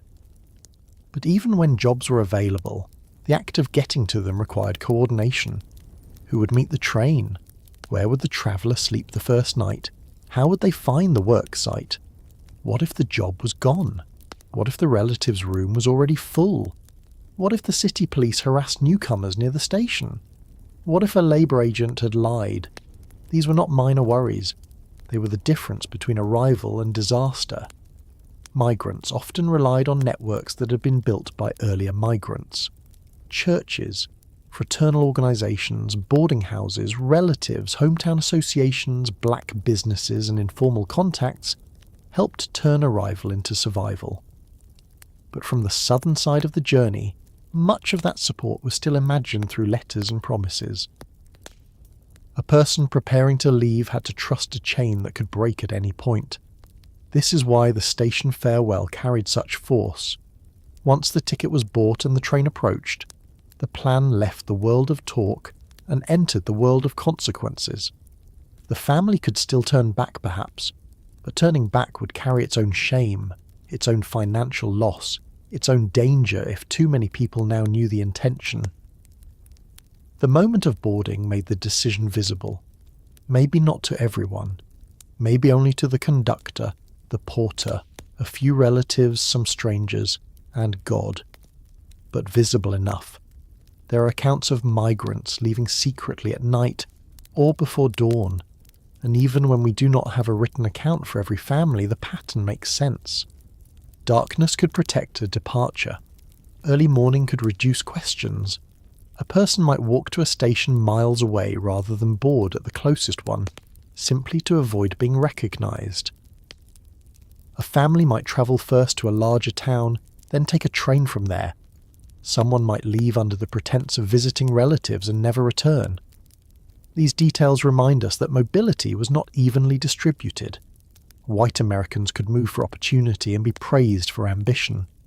Black Southerners could move for survival and be accused of restlessness, ingratitude, or being misled. That double standard followed them north in new forms, but in the South, it had teeth. There was also the fear of debt. The Croplin system and local credit arrangements could be used to claim that a worker had no right to go. Even when the legal claim was weak, the power behind it could be strong.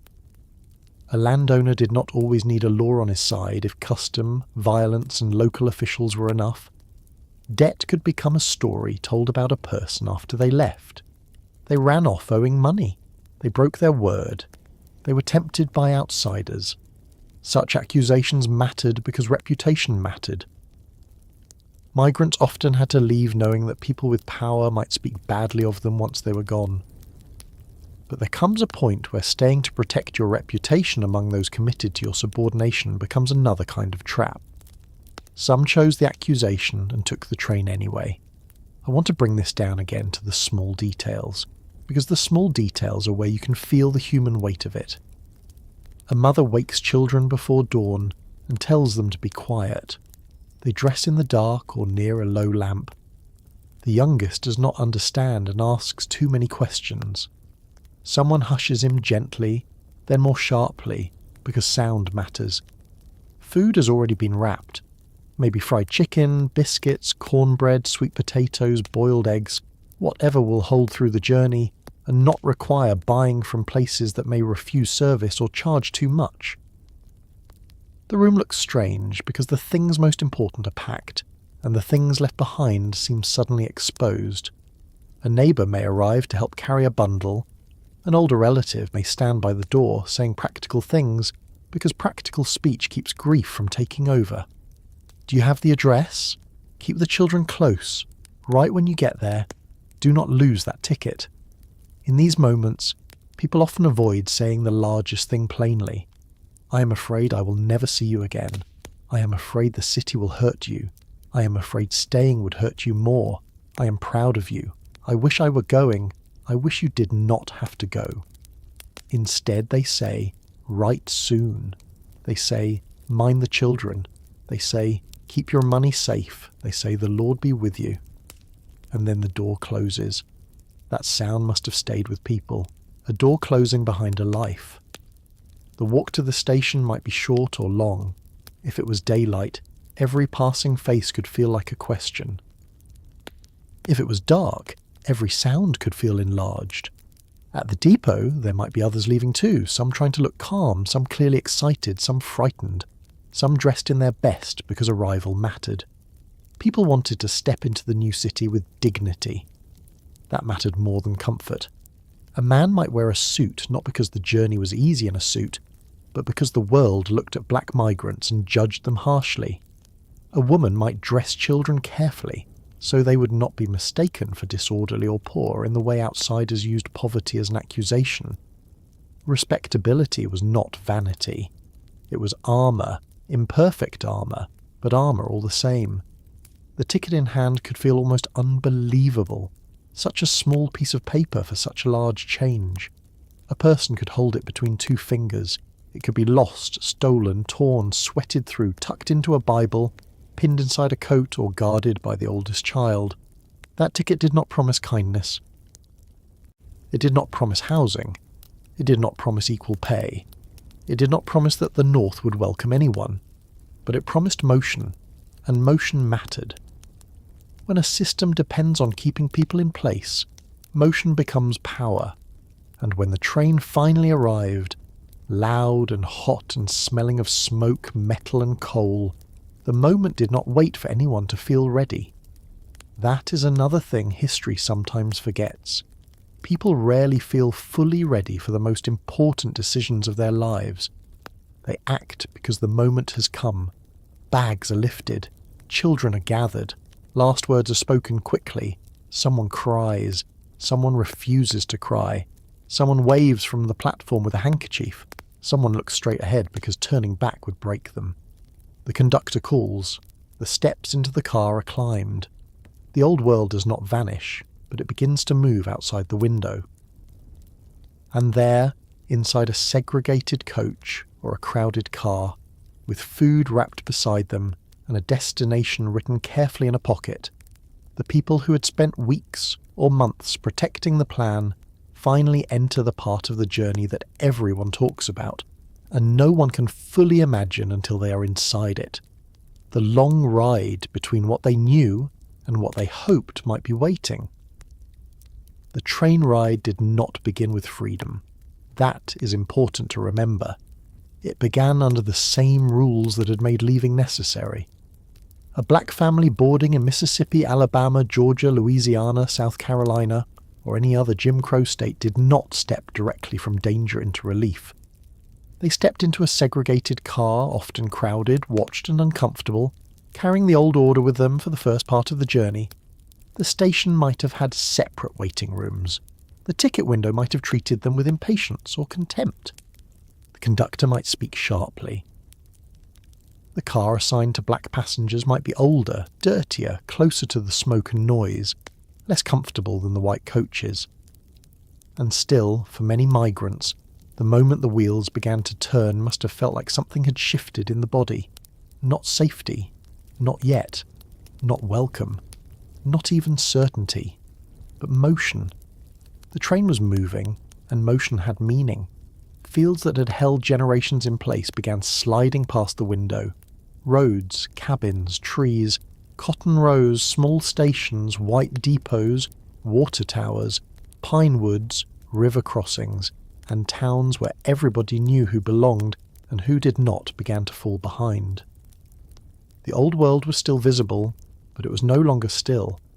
That alone could make a person sit straighter. Imagine being a child on that train. Your mother has told you to keep close. Your father, if he is travelling with you, keeps one hand near the bag or watches the aisle with a seriousness that makes you quieter than usual. If your family has packed food, it sits wrapped beside you, maybe in a shoebox, maybe in cloth, maybe in a basket if the family could manage it. Fried chicken travelled well, biscuits travelled well, boiled eggs, sweet potatoes, cornbread, slices of cake if someone had prepared them, all of it chosen because black travellers could not count on being served with dignity along the route. The shoebox meal became one of the practical traditions of black travel in the segregated South. It was not charming in the way people sometimes romanticise it later.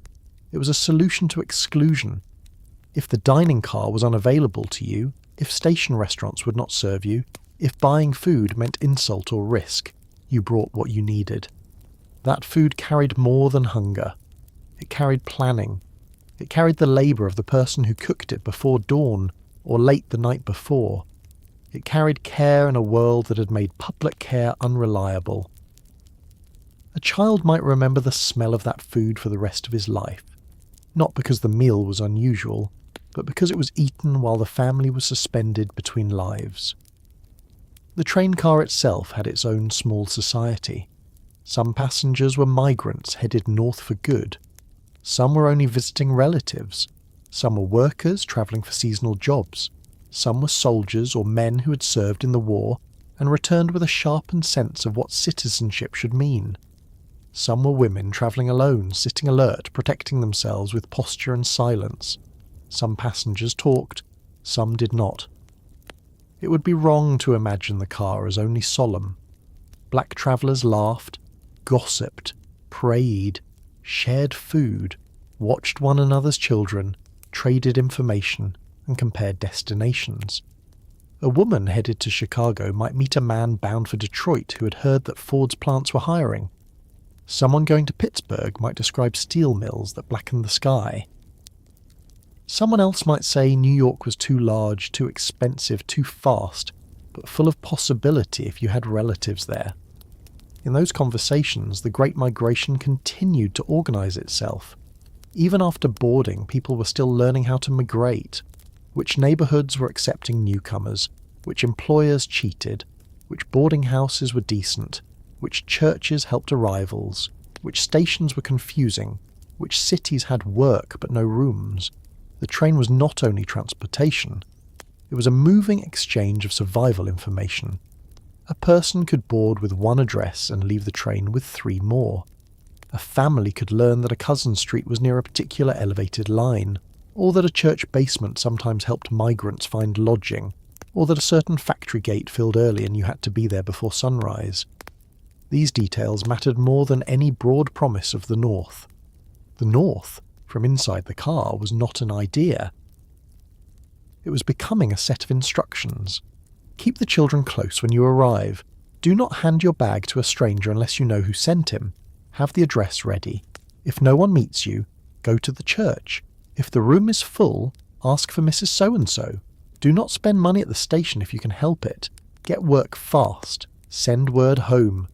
There is something almost tender about how practical the advice was. People facing enormous uncertainty still found ways to help one another with exact information. That is how communities move. Not only through courage, but through details.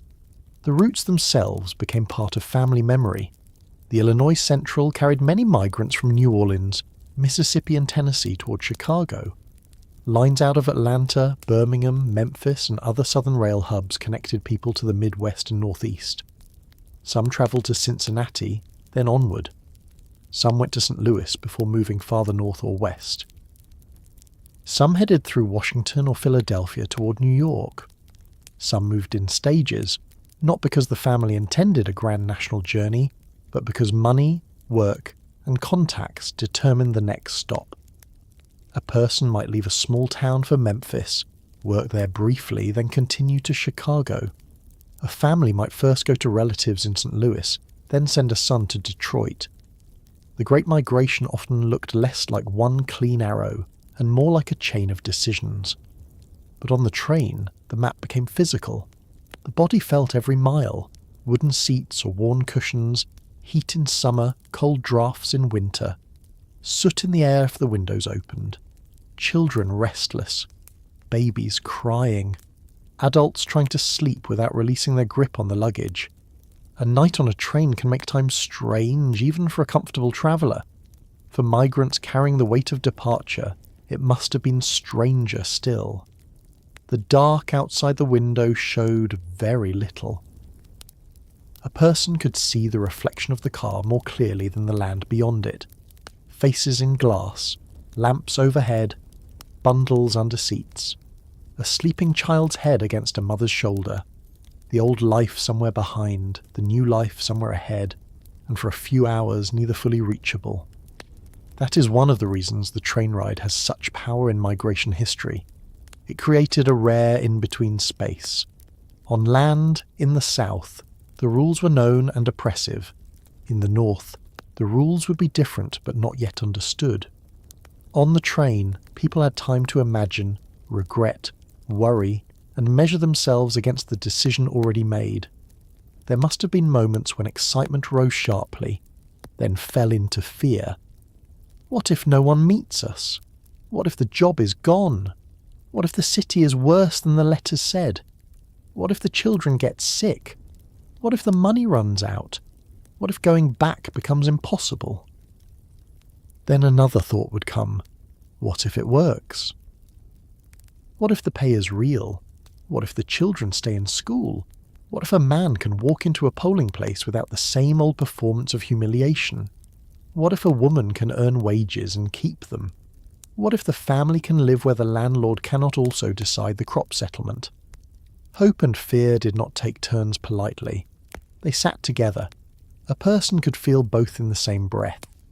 It is easy to use the word freedom too quickly here. Freedom is one of those words that can become smooth from overuse.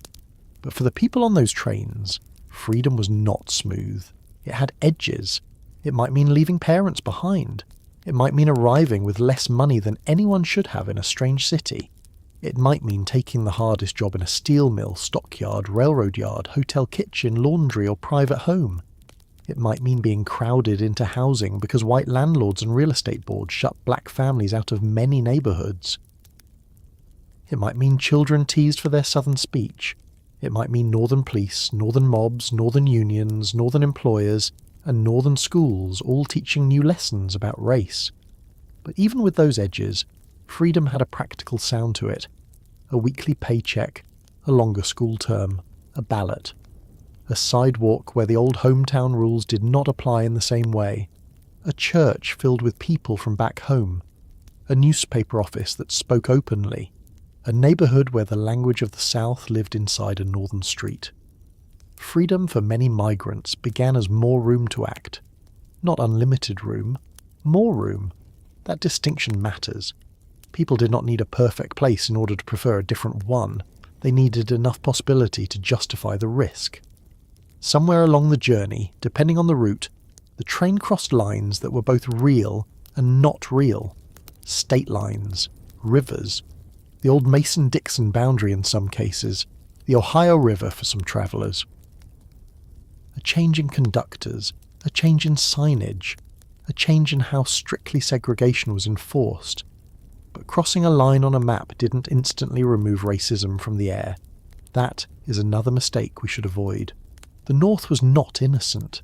It had housing segregation, employment discrimination, school inequality, police violence, race riots, exclusionary unions, and white neighbourhoods that resisted black arrival with fury. But the train passengers may have felt something change anyway. The visible architecture of Jim Crow began to loosen in certain places. The coloured signs might disappear. A black passenger might move with slightly less restriction, or at least with different restrictions. The tone of the journey might shift. Not enough to trust it completely, enough to notice. That noticing must have been complicated. Imagine a person who has spent a lifetime trained to read racial danger in every public space. Even if a sign disappears, the training remains. You still watch. You still listen. You still measure the faces around you. You still keep your children near. A law can change faster than a nervous system. And for migrants who had survived the South, alertness did not simply fall away at the first northern stop. It travelled with them, packed inside the body as securely as any photograph or folded letter. Pullman porters occupy a special place in this story because they stood at the crossing point between travel, labour, dignity, and information. These black railroad workers served passengers on sleeping cars with skill, discipline, and often under conditions that demanded constant deference. They handled bags, made berths, shined shoes, answered bells, and performed a kind of controlled politeness for white passengers who frequently called them by the generic name George, after George Pullman, rather than using their real names. That indignity was part of the job. And yet porters also held a form of power. They moved across the country. They knew cities, they carried newspapers, they passed along information. They saw how America looked from the rails, not just one county, one state, one plantation, one town. In black communities, porters could be figures of knowledge and connection. On a migrant train, a porter might answer a question, point a family toward the right platform, offer a warning, or quietly distribute the very newspapers that white Southern authorities did not want circulating. Their work reminds us that the Great Migration depended not only on those who moved permanently, but also on those whose jobs made movement possible. Conductors, porters, baggage handlers, station workers, relatives waiting at depots, church members meeting trains, boarding house keepers readying beds, cooks preparing travel food, all of them formed part of the human machinery of migration. A train schedule alone cannot move a people. People move people. The emotional machinery inside the car was just as important. Some migrants must have slept deeply from exhaustion. Others could not sleep at all. A mother might sit awake while her children leaned against her, counting each bundle again with her eyes. A young man travelling alone might rehearse what he would say at a factory gate. A woman going north to work in domestic service might wonder whether the family who hired her would treat her with more respect than the white families back home, or simply a colder version of the same disregard. An older man might watch the landscape and think of the land he had worked for decades without owning. A child might be excited by everything, the whistle, the speed, the stations, the way towns appeared and vanished, not fully understanding the sorrow in the adult's silence. Children often experience historical change first as inconvenience or adventure. They remember the food, the crowded seat, the strange bathrooms, the tired mother, the warning not to wander. Only later do they understand that the adults were carrying a whole world through that train car. There is a story hidden in the luggage too. Migrants often arrived with little, and white northern observers sometimes judged them for that, as if a person's small amount of baggage proved lack of culture or preparation. That judgment was cruel and ignorant. The limited baggage proved the conditions of departure. It proved the cost of tickets, the restrictions of travel, the poverty imposed by southern labour systems, and the painful decisions made at home. A single trunk might hold everything a family could preserve from one life into another. Church clothes, work clothes, a baby garment, letters, photographs, maybe a quilt, maybe a family Bible, Maybe a few utensils wrapped carefully because buying new would be impossible at first. A person does not need many possessions to carry a civilization. Black migrants carried foodways, songs, prayer styles, speech, political memories, labour skills, stories of slavery told by grandparents, farming knowledge, sewing skills, organising habits, and an understanding of survival that northern cities would soon absorb without always respecting where it came from. The bags looked small because culture does not require a large trunk. It travels in hands, voices, habits, and recipes remembered without paper. The rhythm of the train forced patience. Departure had been urgent, but the ride itself could be slow. Stops in small towns, transfers, waiting, delays, confusion, the fear of missing a connection, the embarrassment of asking for help from someone who might respond with contempt. For people unfamiliar with large stations, the journey could be overwhelming. A rural traveller might know roads, fields, animals, weather, crops, and the social map of a county better than any city person ever could. But a major rail terminal introduced a different kind of knowledge. Tracks, platforms, printed schedules, announcements, ticket changes, baggage claims, crowds moving in every direction. Migration required learning new systems quickly, under stress, while being watched by people eager to mistake unfamiliarity for ignorance. There is a quiet bravery in that. Not the bravery of a battlefield, not the kind that gets statues, but the bravery of asking a question when you know the answer may come with insult. The bravery of keeping children calm while you're not calm yourself. The bravery of stepping onto the next train when the first part of the journey has already worn you down. As the train moved farther north, the passengers may have started noticing changes through the window. The land flattening or rising, the fields giving way to towns giving way to industrial edges, smokestacks, rail yards, rows of houses closer together than anything back home, factories with windows glowing in the dark, water towers, bridges, warehouses, freight cars, electric lights, streets that seem to stretch without end. For someone leaving a rural county, the approach to a major industrial city could feel almost unreal. The scale alone was a shock. Chicago did not look like a bigger version of a southern town. Detroit did not sound like a county seat. Pittsburgh, with its mills and smoke, seemed made of fire and iron. New York could overwhelm the senses before a person even left the station. The city announced itself through noise, brakes, whistles, shouted directions, wheels, vendors, footsteps, engines, voices layered over voices, and underneath the noise the migrant still had to remember the address. That tiny piece of paper mattered more than the skyline. The city might be enormous, but survival began at one door. Before that arrival, though, came the final stretch, when passengers gathered themselves. Mothers fixed children's collars, men straightened hats, women checked pins, gloves, bags and letters. People who had slept badly tried to look awake.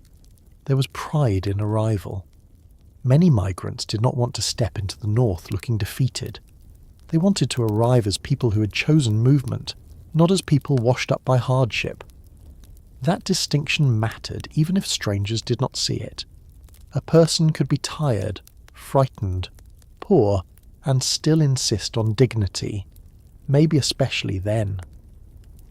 The last minutes before the station must have felt crowded with thought. The old home was now too far behind to reach easily. The new city was close enough to smell. Coal smoke, damp stone, river air, stockyard odour, factory soot, winter cold, hot pavement, depending on the city and season. Someone might whisper a prayer.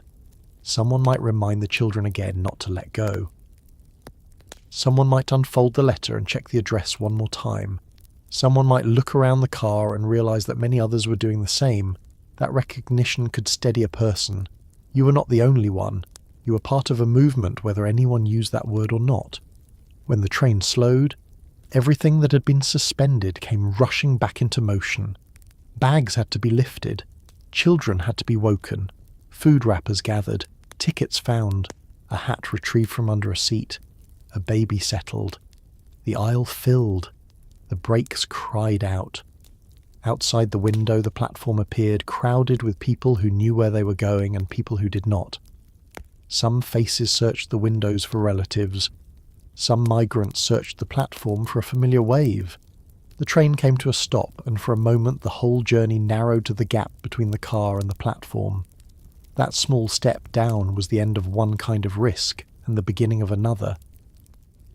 The South had not disappeared. It had travelled inside memory, speech, caution and longing. The North had not yet proven itself. It stood there in brick, smoke, noise, rent, wages, cold and possibility. The family stepped down, carrying everything they could carry, and almost immediately the city began asking questions. Who is meeting you? Where will you sleep tonight? How much money is left? Which street is safe? Where is the job? How far is the address? Can you trust the man offering help with your bags? The train ride between fear and freedom was over, but freedom itself had not opened cleanly. It had to be found, negotiated, paid for, defended, and sometimes fought for block by block, paycheck by paycheck, room by room, beginning with the first bewildering moments in a city that promised work but did not promise welcome. The first thing the city did was not welcome them. It made noise. That is a small distinction, but it matters. A family stepping down from the train in Chicago, Detroit, Cleveland, Pittsburgh, Philadelphia, New York, or any of the other cities that drew black southern migrants did not usually arrive into a calm doorway held open by opportunity. They arrived into smoke, shouting, iron, crowds, streetcars, wagons, automobiles, station porters, police, vendors, factory whistles, and people moving quickly because city life did not slow itself for the newcomer. The platform could be overwhelming before anyone had taken 10 steps. If someone was waiting there, a cousin, a brother, a church friend, a neighbour from back home, the relief must have been immediate and physical. A familiar face in a station could steady the whole body. But if no one was there yet, or if the train had arrived late, or if the migrant had misunderstood the instructions, then the size of the city could become frightening very quickly. The address in the pocket mattered more than the skyline. A person might have heard about work for months, read about wages, imagined the streets, studied the name of the city until it became almost familiar, but arrival narrowed everything to practical questions. Where is the street? Which car do we take? Who can be trusted? How much will it cost? Is this man offering help because he is kind, or because he sees a tired family with luggage? Where can the children sit while the adults find the way? That first hour in the north could teach a lesson that would be repeated often. Possibility existed, but it did not come forward gently. It had to be found, asked for, paid for, defended, and sometimes pulled out of a city that did not intend to offer it fairly. The Great Migration was full of people arriving with hope, but hope did not unload the bags. Hope did not find a room. Hope did not explain the streetcar system. Hope did not prevent a landlord from raising the rent. Hope did not soften a foreman who wanted cheap labour but not black neighbours. Work had pulled many migrants north, and work was real. That part should not be dismissed. Northern and Midwestern cities needed labour in the early 20th century, especially during and after the First World War, when factories, mills, railroads, packing houses and other industries needed workers, and the old flow of European immigration had slowed. Steel mills in Pittsburgh and Gary needed bodies strong enough to handle heat, noise, and danger. Meatpacking plants in Chicago needed workers willing to endure blood, cold, speed, and the smell that clung to clothing long after a shift ended. Detroit's automobile industry grew into one of the most important industrial magnets in the country. Though black workers often had to fight their way into better positions, and were frequently pushed into the hardest and least desirable jobs. Railroads hired porters, labourers, dining car workers, and maintenance crews. Hotels and restaurants hired cooks, waiters, cleaners and dishwashers. White households hired black women as maids, laundresses, cooks, and nursemaids. There was work, yes, but the words "there is work" can hide a great deal. There is work in a furnace room. There is work on a killing floor. There is work in a laundry where steam fills the air and hands crack from water and chemicals. There is work scrubbing the floors of a family that will not let you enter through the front door. There is work in a factory where the noise is so constant that a person comes home with it still inside the head. There is work that pays more than the South and still does not pay enough for the rent being charged. This is what migrants encountered. They had not been foolish to come. The wages were often better than what they had known. A weekly paycheck could change a family's sense of time. Cash in hand mattered. But the North did not hand out dignity with the pay envelope. Employers often hired black workers because they needed labour, not because they believed in equality. Many firms placed black workers in the dirtiest, hottest, most dangerous departments. Some used black workers to break strikes or weaken unions, creating bitterness with white workers who were already prepared by racism to see them as threats. Some unions excluded black workers outright, or admitted them unequally. A black man could be needed in the mill and unwelcome in the union hall. He could be hired for the shift no one wanted and blamed for lowering wages. He could be praised by an employer as dependable and still blocked from promotion. That contradiction sat at the centre of northern opportunity. The city wanted labour. It did not always want black citizens. Black women faced their own version of this. Many arrived hoping for alternatives to field labour and southern domestic service, and some found industrial jobs, especially during wartime labour shortages. But domestic work remained one of the most common forms of employment available to black women for decades. The geography had changed, but the old intimacy of unequal service continued. A woman might leave a southern town where she washed and cooked under Jim Crow, only to find herself cooking and cleaning in a northern apartment where the language was less openly southern, but the assumptions were painfully familiar. She might earn more money, and that mattered. She might have more ability to change employers, and that mattered too. But she still faced long hours, low respect, sexual vulnerability, and the exhaustion of caring for another household before returning to her own. For many migrant women, the city did not remove labour from their bodies. It rearranged it. And afterward came housing, which may have been the hardest shock of all. Jobs were one problem, rooms were another. Northern cities had not prepared themselves to house the number of black migrants arriving from the south. And even when housing existed, racism narrowed where black families could live. White landlords, neighbourhood associations, banks, real estate agents, and city customs pushed black residents into particular districts, and then blamed those districts for the overcrowding that exclusion created. In Chicago, the South Side Black Belt grew as migrants crowded into a narrow strip of neighbourhoods where black residents were allowed or forced to live. In Detroit, areas such as Black Bottom and Paradise Valley became centres of black life, business, music, and community, but also places of overcrowding and high rents. In New York, Harlem became one of the most famous black neighbourhoods in the world, but many migrants arrived to find rooms expensive and packed. In Pittsburgh, Cleveland, Philadelphia, Newark, St. Louis, Milwaukee, and other cities, the pattern repeated with local differences. Black migrants were wanted in workplaces and resisted in housing markets. A factory could take a man's labour in the morning while a neighbourhood refused his children a decent apartment at night.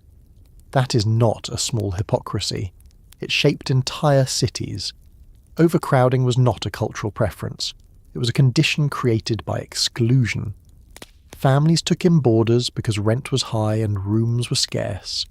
New arrivals slept on couches, floors, cots, and in rented corners of apartments already full. Kitchenettes, especially later in cities like Chicago, became infamous examples of housing exploitation, with larger apartments carved into tiny units and rented at inflated prices to black families who had few alternatives.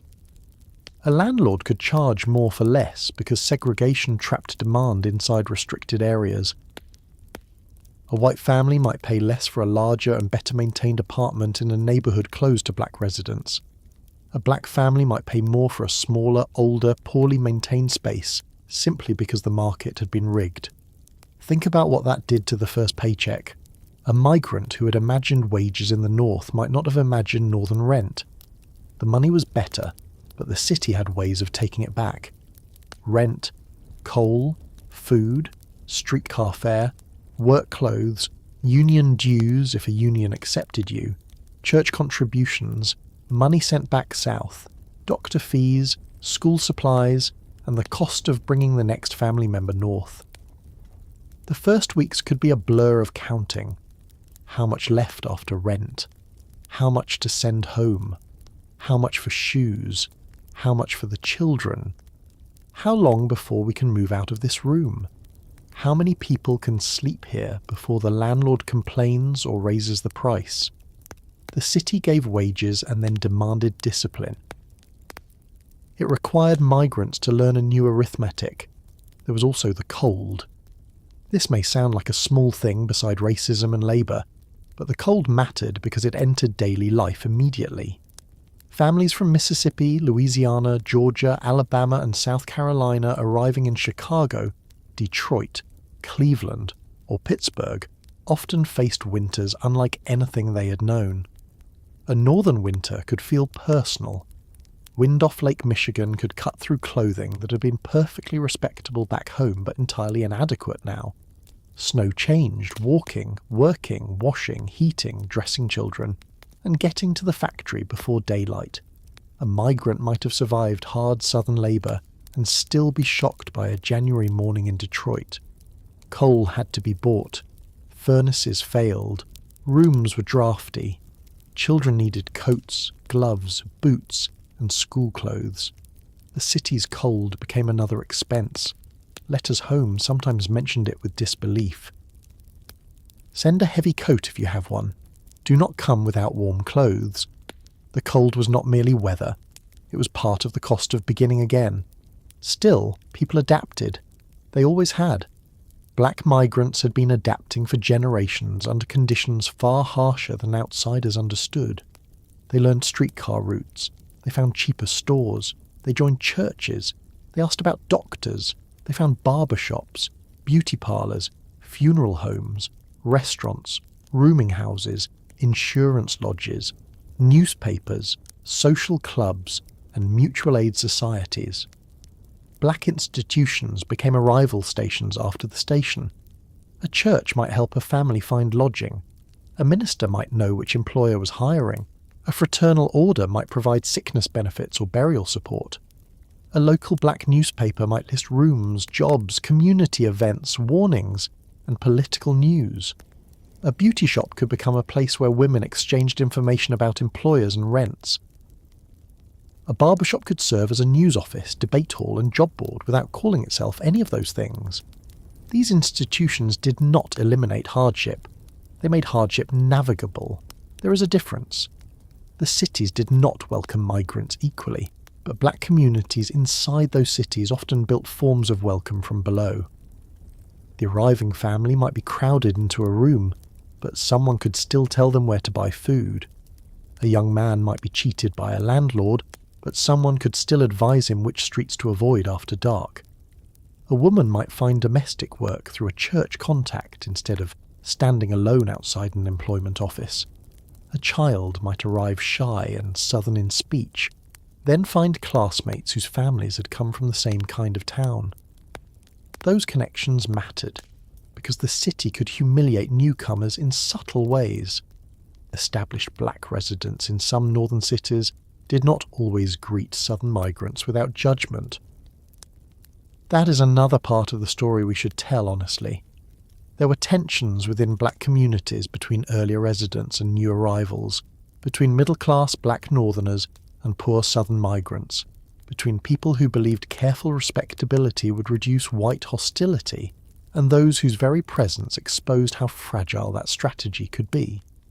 Some established residents worried that migrants unfamiliar with city customs would be judged harshly by whites and used as an excuse to condemn all black people. Some looked down on southern accents, rural clothing, folk practices, or the manners of people fresh from the countryside. That could hurt. A family might leave the South expecting racial hostility from whites, and then discover class judgment among people who shared their race. But the story is not only tension. Over time, southern migrants transformed northern black life so deeply that the distinction between old residents and newcomers became part of a larger community story. They brought churches to new strength, filled storefront congregations, joined political movements, expanded markets for black newspapers, carried blues and gospel into urban spaces, shaped food culture, created demand for businesses, and altered the sound and pace of neighbourhoods. The city did not simply absorb them. They remade it. That remaking began in small acts, finding a room, getting a job, sending a letter home, registering children for school, joining a church, buying a coat, learning which streetcar to take, deciding who could be trusted, saving enough to bring the next person north. The first job often set the tone for everything. In Chicago's stockyards, work could be brutal. Animals came in alive and left as meat, hides, bones, fat, and products moving through a system designed for speed. The floors were slick. The smell could be overwhelming. Injuries were common. Workers did repetitive tasks for long hours, and black workers often found themselves concentrated in the least desirable positions. In steel mills, heat and noise shaped the day. Furnaces, molten metal, heavy machinery and dangerous conditions demanded endurance. In Detroit's auto plants, assembly line work could pay better than many migrants had imagined, but it could also be exhausting, regimented, and racially stratified. A man who had left cotton because he wanted something better might find himself inside a factory, where the body was still used hard, only now by machines and clocks instead of seasons and fields. That difference mattered, but it was not simple liberation. The clock became a new master. The foreman replaced the landowner. The paycheck replaced the crop settlement. The worker had more room to move, but he was still working inside power. Some migrants preferred it anyway, and their reasons were practical. A foreman could fire you, but he did not usually control your housing, your store account, your children's school, and the local sheriff in the same complete way a southern landowner might. If one job failed, another might be found. If one employer cheated, word could spread. If a city mistreated you, you could join with others in protest more easily than in a rural county, where everyone knew who had spoken. Northern life created new forms of vulnerability, but also new forms of leverage. That leverage would become important later in labour organising, voting, civil rights activism, and local politics. At the moment of arrival, though, most people were not thinking in those terms. They were thinking about rent, work, food, and letters home. Letters home began again almost immediately. The same information network that had pulled migrants north now sent news back south. We made it. The room is small, the work is hard. The pay is better. The cold is serious. Send my coat. Tell Mama I'm well. Do not come until I write again. Come as soon as you can. Bring the children. Do not trust the agent who came through town. Ask for me at this address. Those letters could be hopeful and cautious in the same paragraph. Migrants became interpreters of the North for those still waiting. Their reports shaped future departures. A successful arrival could bring more relatives. A bad experience could delay others or redirect them to another city. In that way, the Great Migration kept correcting itself through lived experience. It was never only a straight move from south to north. It was a conversation across distance, constantly updated by rent prices, job openings, layoffs, neighbourhood changes, strikes, riots, marriages, births, sickness, and death. The city promised work, and that promise was powerful because work could bring family reunification. Many men and women went north alone first, not because they wanted separation, but because separation was the price of testing the ground. A husband might sleep in a boarding house for months while saving to send for his wife and children. A young woman might work as a domestic servant and send money back for siblings. An older son might go first and become the bridge for the whole family. Those first migrants carried loneliness that was sometimes hidden behind pride. Letters home might say, "I am doing fine," because worry was expensive too, but the nights could be long. A crowded room is not the same as belonging. A city full of people can still make a newcomer feel exposed. On Sundays, the loneliness might sharpen. Church bells, meals, familiar hymns, the memory of a mother's kitchen, the speech of home, all of it could rise at once. That is one reason churches became so central. They gave migrants a place where southern rhythms could survive in northern space. A sermon could sound like home. A hymn could make a room in Chicago feel for a moment connected to a church in Alabama. A dinner after service could become more than food. It could become proof that the migrant had not simply been swallowed by the city. Children entered this world differently. Some adjusted quickly, learning new streets, new slang, new schools and new expectations faster than their parents. Others struggled. A child from a rural school might enter a northern classroom and face both opportunity and embarrassment. The term might be longer, the building larger, the books better, but classmates could mock a southern accent or clothing. Teachers might hold racist assumptions about migrant children. Northern schools were not free from segregation or unequal treatment, even where the law did not mirror Southern Jim Crow. But school still mattered. Parents who had come north partly for their children watched closely. They wanted evidence that the sacrifice meant something. A report card could become a family document. A child reading well could justify months of hardship. A daughter staying in school longer than her mother had been allowed could make the move feel real. This is where the promise of the city often lived most clearly, not in the adult's first job, which might be hard and degrading, but in the possibility that the children's choices would widen. Not widen easily, not without racism, but widen. The wider world noticed the migrants too, often with hostility. White workers feared job competition.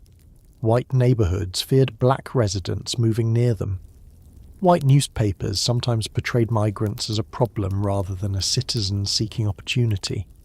City officials debated housing, policing, sanitation and labour through language that often blamed black newcomers for conditions created by discrimination.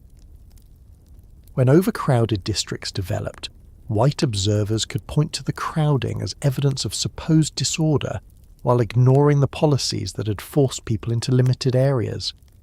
This pattern repeated in city after city. Exclusion created pressure, then the pressure was used to justify more exclusion. And yet, despite all of this, migrants kept arriving. That persistence should tell us something. The North disappointed them often, but it did not cancel the reasons they came. A person could be angry at Chicago and still prefer it to the county left behind. A woman could hate the cold and still value wages. A father could resent the factory and still believe his children had a better chance. A family could live in a crowded room and still feel that the future had opened by a few inches. We should not demand that history offer clean victories before we recognise courage. Sometimes courage looks like accepting an imperfect improvement because the alternative is worse. Sometimes it looks like staying in a city that does not welcome you long enough to force it to make room. The first weeks became months. The rooms changed, jobs changed, relatives arrived. Babies were born in northern hospitals to parents with southern memories. Southern food appeared in northern kitchens. Blues moved from porches and juke joints into clubs and apartments. Gospel choirs grew. Black businesses opened where white businesses would not serve fairly. Political clubs formed. Voters registered. Newspapers expanded. Funeral homes, insurance companies, doctors, lawyers, teachers, and ministers served a population that had remade the city by coming. but none of that larger transformation would have been visible to every person on the first night. On the first night, there was simply the room, maybe too small, maybe cold, maybe shared with the relatives, maybe reached after a confusing trip from the station. The bags were placed against a wall. Children were fed if food remained. Adults spoke quietly because they were exhausted and because the next morning would begin early. Someone had to find the job. Someone had to report to the employer. Someone had to ask about school. Someone had to locate a store, a church, a coal dealer, a landlord, a streetcar stop. Arrival was not the end of the journey. It was the beginning of another set of tests. The city had promised work, and work was there, but welcome was conditional, contested, and often withheld. Migrants would have to build their own welcome in rented rooms, crowded churches, neighbourhood businesses and family networks, while facing dangers that were not the same as the ones they had fled, but were real enough to shape every day that followed. The dangers waiting in the north did not always announce themselves with the same signs people had known in the south. That was part of what made them disorienting. In the south, humiliation had often been posted plainly on a wall, painted above a door, spoken from a courthouse desk, built into a train car, enforced in a school system, or carried openly by officials who did not pretend neutrality. In the north, the rules could be harder to read at first. A sign might not say coloured waiting room. A streetcar might not be segregated by law. A man might be able to cast a ballot without facing the same courthouse rituals that had stripped black voters across the South. But then the apartment was suddenly unavailable. The better job went to someone else. The Union Hall found a reason to delay membership. A white neighbourhood organised a meeting because a black family had bought a house too close. A bank would not lend. A landlord charged more for less. A policeman watched the black newcomer with suspicion, not because he had done anything, but because the city had already decided what kind of person he might be. This is why many migrants learned quickly that the North was not the opposite of the South. It was a different arrangement of power. The danger had changed clothing. It did not always use the same language, but it could still shape where a person slept, worked, walked, worshipped, learned, and raised children. For a family that had arrived with a letter, a suitcase, and the hope of more room, that realization could be painful. Not because they had believed everything would be perfect. Most had not. They were too experienced for that. But there is a difference between knowing trouble may come and feeling it press against the door of the room where your children sleep. Housing was often the first and most constant battleground. Work could be hard, but at least it might be found. A room, a decent room, a safe room, an affordable room was another matter. White northern neighbourhoods frequently resisted black residents with a determination that could become organised and violent. Restrictive covenants, written into property agreements, barred homes from being sold or rented to black people in many areas. Real estate agents steered black families into already crowded districts. Banks and lenders limited credit. Landlords divided buildings into smaller and smaller spaces and charged high rents because they knew the choices were limited. The result was a cruel cycle. Black migrants were forced into overcrowded neighbourhoods, then blamed for overcrowding. They were denied access to better housing, then blamed for the condition of the housing they could get. They paid more because there were fewer options, then were accused of not managing money well enough. The city created the trap and criticised the people living inside it. Think about what that meant in daily terms. A family that had left the South because they wanted better schools, safer streets, and more opportunity might arrive in a northern city and find themselves in one or two rooms with relatives, boarders, and children all sharing air that never quite felt fresh. Privacy was rare. Sleep could be divided by shift work. One person came home as another left. A kitchen might serve several families. A hallway might hold too many voices. The building might be old, poorly heated, poorly repaired, and watched by a landlord who knew complaints could be ignored because the tenants had nowhere better to go. In some cities, apartment houses were carved into kitchenettes, tiny units that turned the need for shelter into a business of squeezing as many rents as possible from one building. This was not simply inconvenience. Overcrowding affected health, rest, marriage, childhood, and dignity. A child trying to study at a table where adults are sleeping cannot easily become the proof of progress his parents hoped for. A woman trying to keep a household clean in a building with bad plumbing and too many tenants is not failing. She's being asked to make order inside neglect. A man coming home from a mill after a dangerous shift and finding no quiet place to rest is not simply tired. He's being worn down by the city after the factory has already used his body. And then there was the violence that came when black families tried to move beyond the boundaries placed around them. In many northern cities, the housing line was defended almost like a border. A black family renting or buying in a white area could face harassment, threats, broken windows, fires, or bombs. Crowds might gather outside a house to make it clear that the family was not wanted. Real estate men and neighbourhood associations framed their resistance as protecting property values, but the meaning underneath was plain. Black people could work in the city, clean the city, cook for the city, build its cars, pack its meat, carry its luggage and feed its factories, but they were not supposed to live wherever their wages could take them. This was one of the bitterest lessons of the North. Employment did not guarantee belonging. A paycheck did not cancel a colour line. The same city that needed black workers could use every tool it had to keep black families confined. Workplace danger was just as real, though it often wore the mask of opportunity. The jobs migrants came for could pay better than sharecropping, but many were hard enough to shorten a life.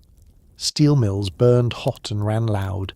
Men worked near furnaces, molten metal, heavy machinery, cranes and rails, often with little protection by modern standards. Meatpacking plants were fast, slippery, cold, bloody and dangerous. Auto plants demanded speed and repetition that could grind a body into pain before the worker was old. Railroad work took men away from families and placed them under strict discipline. Hotel kitchens and laundries could be hot, heavy, and exhausting. Domestic service placed black women inside white households where they could be overworked, underpaid, insulted, and vulnerable. The North offered wages, but wages came attached to risk. A migrant could leave the cotton field and still find his body being measured by how much punishment it could absorb. The difference was that industrial work sometimes gave more cash, more mobility, and more chance to organise. But that chance was uneven. Some unions excluded black workers or treated them as temporary outsiders. Employers sometimes hired black migrants during strikes, using them as strike breakers, which placed them between the company that exploited them and white workers who resented them. That position was dangerous. White workers could direct their anger at black workers rather than at employers who benefited from division. A black man might be desperate for work and take the job available, only to discover that he had been placed inside a labour conflict already charged with race. This did not happen because black migrants did not understand solidarity. It happened because hunger does not wait for perfect politics. Rent was due. Children needed shoes. Relatives back home were waiting for money. Employers understood this and used it. The result was resentment, violence and workplace division that made organising harder for everyone, while the owners kept production moving. Race riots and mob violence in northern and midwestern cities proved that the Mason-Dixon line had never been a wall separating danger from safety. In East St. Louis in 1917, white violence against black residents and workers became one of the most brutal racial attacks of the era. Black families had come for industrial work, and white resentment, labour tension, and racism turned the city into a place of terror. In Chicago in 1919, violence broke out after a black teenager named Eugene Williams drifted across an invisible racial line at Lake Michigan Beach and drowned after being struck with stones. The days that followed revealed how tense the city had already become over housing, jobs, neighbourhoods, and race. 38 people died and hundreds were injured. That same year, racial violence erupted in multiple cities during what came to be called the Red Summer. The name itself sounds almost too neat for what it describes. Bloodshed, fear, mobs, armed resistance, families trapped in neighbourhoods, and the recognition that black migration had changed urban America faster than white America was willing to accept. Later, in Detroit in 1943, another major riot exposed similar pressures: overcrowded housing, competition over jobs, police distrust, wartime tension, and white hostility toward black movement into public spaces. These events were not isolated storms in otherwise calm cities. They were eruptions from conditions that had been building. When black migrants arrived in large numbers, they did not create the racism that greeted them. They exposed it. Their presence tested the claims northern cities made about themselves. Cities like to think of themselves as modern, industrial, efficient, democratic, more enlightened than the rural South. But when black families asked for homes, schools, jobs, safety, and political voice, the limits of that self-image appeared quickly. The city that condemned Southern lynching might still tolerate housing mobs. The city that claimed equal opportunity might still confine black families to overcrowded blocks. The city that needed black votes might still ignore black complaints about police brutality. The difference between northern racism and southern Jim Crow was real in some legal and political ways, and those differences mattered. Migrants were not wrong to value them, but racism in the North was not weak because it was less plainly labelled. Sometimes it was more difficult to fight because it denied what it was doing. A southern sign that said white only told the truth about its cruelty. A northern landlord who said the apartment was already taken when it was not taken gave cruelty a polite face. That polite face could be maddening. How do you fight a rule that refuses to admit it is a rule? How do you challenge a closed door when the person closing it smiles and says there is no door? This was one of the new dangers, the danger of being told that what you clearly experienced was not happening. Police power also shaped the migrant experience. In crowded black neighbourhoods, police could appear less as protectors and more as another force to manage. Migrants brought with them memories of southern law enforcement that could not be easily set aside. They had known sheriffs who protected white violence, courts that ignored black testimony, and officers who enforced labour control. In the North, the uniforms looked similar enough to trigger caution, and experience often confirmed it. Black residents complained of harassment, unequal enforcement, slow response to attacks by whites, and quick punishment when black people defended themselves. During riots, police did not always protect black communities with equal commitment. Sometimes they arrested black residents more readily than white attackers. Sometimes they treated black self-defense as disorder, while treating white aggression as a regrettable excess. This created a dangerous lesson for migrants and their children. The law might be different here, but do not assume it is yours. That lesson carried consequences for generations. It shaped how families taught boys to behave on streets, how women thought about reporting threats, how neighbours organised patrols during tense nights, and how communities developed their own systems of warning and protection. There were quieter dangers too, the ones that did not make headlines. Loneliness was one of them. We should not underestimate loneliness just because it does not appear as a law or a riot. A person could leave the South because the South was dangerous and still grieve for it every day. New migrants often missed the sounds, food, speech, weather, kinship, and pace of home. They might be surrounded by thousands of people and still feel unknown. In the South, even under oppression, a person often had a web of relationships that made daily life intelligible. In the city, the web had to be rebuilt. Until it was rebuilt, a migrant could feel exposed. Young people were especially vulnerable to this dislocation. A teenager from a rural county might find the city exciting, then frightening, then confusing.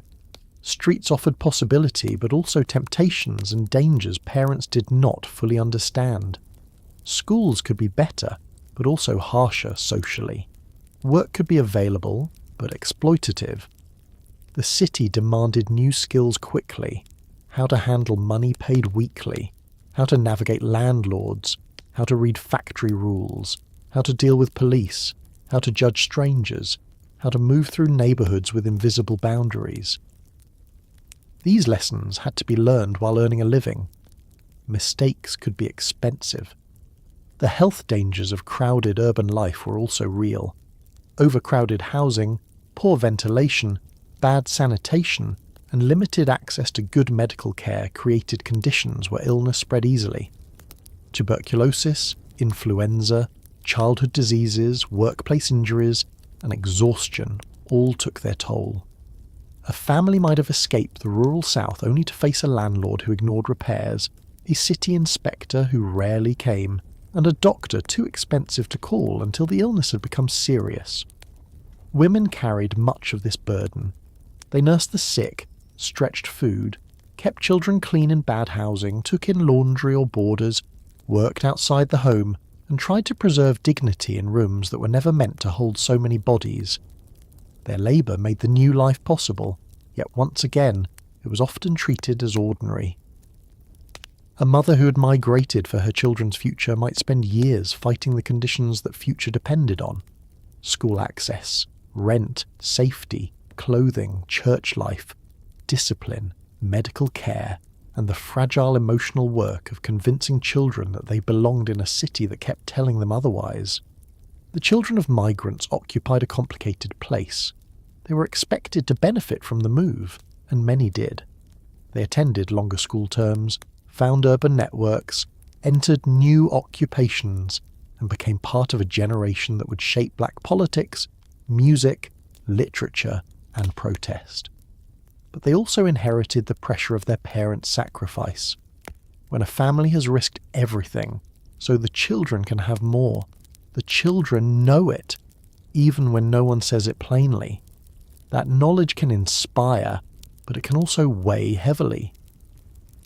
A child might feel that failure in school was not just personal failure, but a betrayal of the train fare, the crowded room, the father's factory shift, the mother's domestic work, the grandmother left behind.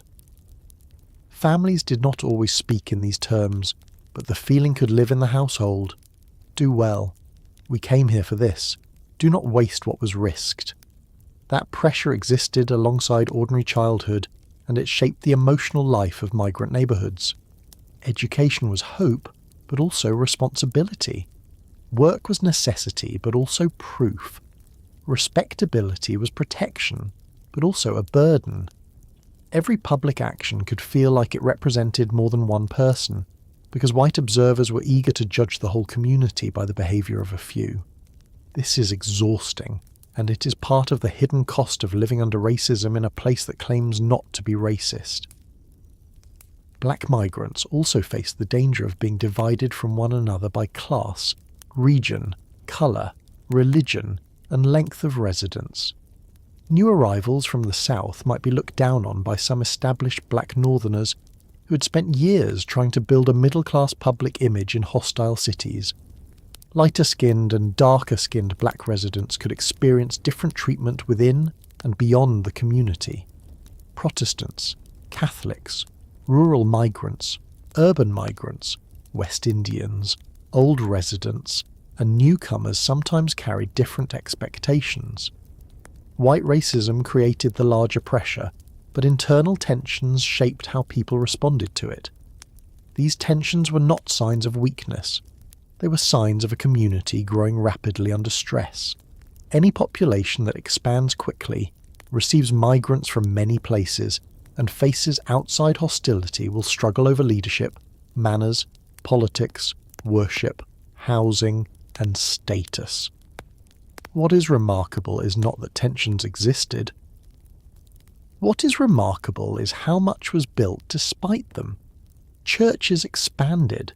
Newspapers reported and argued. Mutual aid societies helped with sickness and burial. The NAACP grew in membership and importance. Women's clubs organised around education, welfare and civil rights. Labour activists fought for inclusion. Musicians turned Southern sound into urban culture. Writers and artists took migrant experience and gave it form. Neighbourhood businesses served customers who had been ignored elsewhere. Every danger produced some form of response, not always enough, not always successful, but real. White violence produced self-defense and political organising. Housing exclusion produced black real estate networks, neighbourhood institutions, and eventually legal challenges. Job discrimination produced pressure for fair employment. Police abuse produced community vigilance. Overcrowding produced rent protests and demands for better housing. Loneliness produced churches, clubs, and hometown associations. The same forces that tried to confine black migrants also helped push them into new forms of collective power. But in the moment, for the ordinary family, these larger developments might not be visible. What was visible was the street outside the apartment, the rent due Friday, the factory whistle, the tired child, the landlord's knock, the newspaper headline about violence in another city, the neighbour who warned that trouble was expected on a certain block, the white boys throwing stones, the employer who said there was no promotion available, the school that treated southern children as behind, the bank that would not lend, the church meeting where everyone was trying to decide what could be done. The new dangers of the North were not simply events, they were conditions. They shaped the air of daily life, and yet despite the danger, people stayed, worked, organised, and sent for others. That fact is one of the clearest answers to the question of why they had come. The North was hard, but it offered ground on which to fight.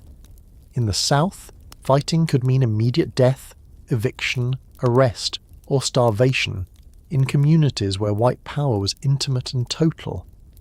In the North, the risks remained serious, but density created witnesses. Newspapers could report, lawyers could be found, votes could be counted, organisations could form, a person could change jobs, a family could join with others, a community could pressure officials even if those officials resisted. That did not make the North safe. It made struggle more possible. There is a difference, and black migrants understood it. They had not come because they expected kindness. They came because they expected a chance. When kindness was denied, they built institutions. When housing was denied, they crowded in and fought outward. When jobs were restricted, they entered where they could and pushed for more. When violence came, they mourned, defended, organised, and remembered. The cities that did not welcome them became cities they helped define anyway. This is the part of the story that begins to turn. Not because the danger disappears, it does not, but because the migrants are no longer only arriving, no longer only reacting to what the North throws at them. They begin making something. They take the fragments carried from the South and the hard materials of the city, wages, churches, streets, music halls, schoolrooms, newspapers, union meetings, rent strikes, kitchen tables, and voting booths, and begin shaping a new black urban world. The dangers were real enough to break people, and sometimes they did. But they were not strong enough to stop the movement from becoming a foundation for power, culture, and change. That foundation was not built first by famous speeches or landmark court cases. It was built by people who had to go to work the morning after they arrived. That is where the scale of the Great Migration becomes easiest to misunderstand. We look back now and see the large movement, the maps, the arrows, the numbers, the millions of black Americans leaving the South over the course of the 20th century, moving north, west, and into cities that would never be the same. But the people making that movement did not wake up inside a historical diagram. They woke up in rented rooms. They woke up beside children still tired from travel. They woke up needing directions to a factory gate, a laundry, a hotel kitchen, a rail yard, a school office, a church basement, or a relative's apartment. They woke up with the same worries any family has, except sharpened by distance and risk. Is there enough money? Will the job last? Is the landlord fair? Are the children safe? Did the people back home receive the letter? Can we bring Mama north before winter? Can we save enough to move out of this crowded room? Will this city make room for us, or will we have to carve it out ourselves? The answer, again and again, was that they would have to carve it out themselves, and they did. Not perfectly, not easily, not without loss. But they did it in ways that changed the country. Before we talk about what they built, though, we need to be honest about what they risked, because the building only makes sense when you understand the cost. They risked home. That word is small, but it carries more weight than any statistic. Home was not simply a house in the South.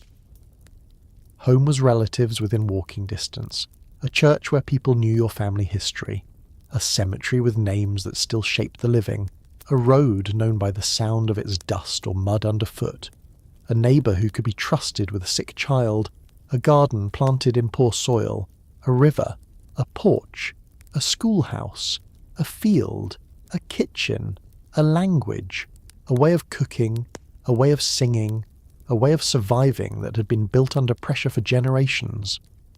Leaving meant cutting yourself loose from the daily presence of those things. It did not mean forgetting them. In many cases, migrants carried the South so strongly that northern neighbourhoods became filled with southern sounds, southern food, southern worship, southern manners, southern stories, and southern grief. But carrying something is not the same as staying inside it. A woman who left Mississippi for Chicago might cook the same greens, sing the same hymns, and speak with the same voice, but she could not step outside and see the same road. A man who left Alabama for Detroit might tell his children about the land, the heat, the church, the old people, the danger, the work. But the children would know those things through stories rather than through daily life. Migration preserved memory and broke continuity at the same time. That is one of its deepest costs. They risk family. Many migrants did not move all at once. One person went first because money required it. A husband left a wife and children behind with a promise to send for them. A mother left children with grandparents while she found work.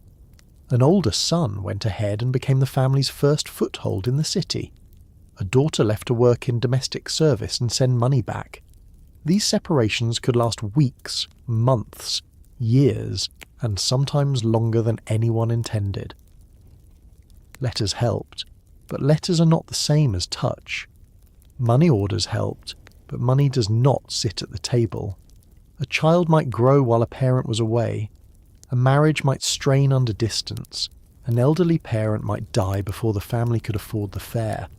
We should not let the word opportunity cover these losses too neatly. Opportunity often arrived through absence. The first person north bore loneliness. The people left behind bore uncertainty. Everyone had to trust that the separation would eventually become reunion. And history is full of families for whom that did happen, but also full of families for whom timing, illness, job loss, or new circumstances changed the plan. The Great Migration strengthened countless families by widening their possibilities, but it also stretched families across rail lines until some bonds thinned under the strain. They risked reputation and safety. Leaving could be seen by southern employers as betrayal. A sharecropper who left before settling accounts might be accused of debt or dishonesty, even when the system itself had been dishonest for years. A domestic worker who left a white household might be called ungrateful by people who had never respected her labour. A black man seeking better wages could be labelled restless or troublemaking. A family leaving quietly could be discussed after they were gone by people who thought black labour should remain available, obedient, and cheap. And once migrants arrived north, safety was still uncertain. White mobs could attack homes, employers could exploit desperation, police could harass, landlords could overcharge, factories could injure, disease could spread in overcrowded buildings, children could be mocked, tracked into poor schools, or exposed to new street dangers. The migrants had not escaped danger. They had traded one danger for another in the hope that the new one allowed more room to fight back. That was the calculation. Not safety, but possibility. Not welcome, but leverage. Not equality delivered, but equality more reachable than before. They risked identity too, in ways that are harder to see. A person raised in the rural South had knowledge that the city did not always value. Knowing crops, weather, animals, kinship lines, church etiquette, and the rhythms of a county meant something at home. In the city, those forms of knowledge could be dismissed by people who valued industrial speed, urban speech, and northern manners. Migrants were sometimes mocked for being country, for their accents, for their clothing, for not knowing how a streetcar transfer worked, for bringing rural habits into crowded neighbourhoods. Imagine being brave enough to cross the country and then being treated as unsophisticated by people who had never survived what you survived. That happened. It hurt. But migrants adapted without becoming empty. They learned the city and made the city learn them. This is one of the most important parts of what they built. They did not simply become northern.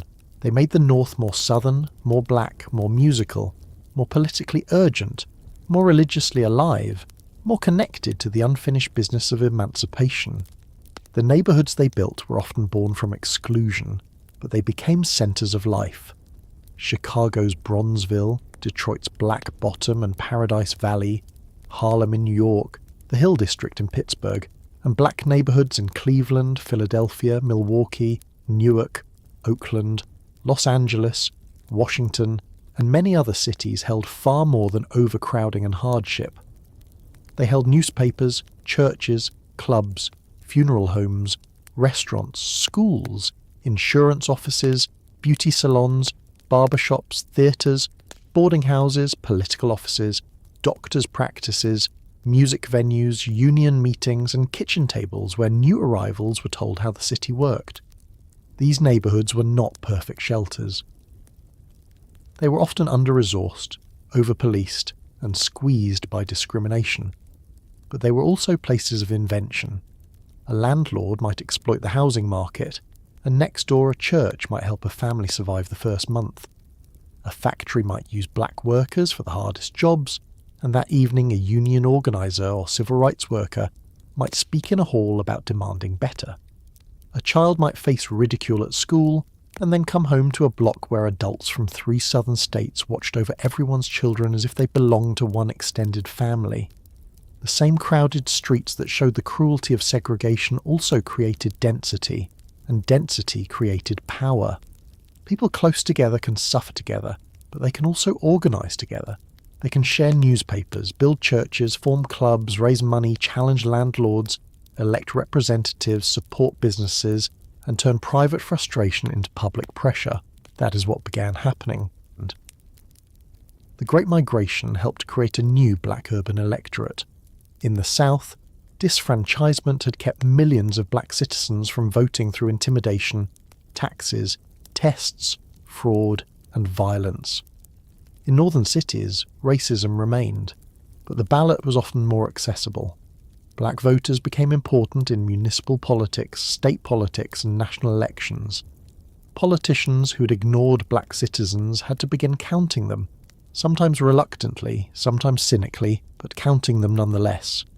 Migrants and their children joined political organisations, pressured parties, supported candidates, demanded services, and eventually helped elect black officials who represented urban communities shaped by migration. This did not happen all at once, and it did not solve everything. Voting did not fix bad housing overnight. It did not stop police abuse by itself. It did not end job discrimination. But it gave communities another tool, and tools matter. A ballot in a northern city could become part of the same long freedom struggle as a train ticket from the south. One moved the body, the other moved power. The Great Migration also changed American labour. Black workers entered steel, meatpacking, automobile manufacturing, railroads, shipyards, domestic service, garment work, hotels, restaurants, public employment, and later many other fields.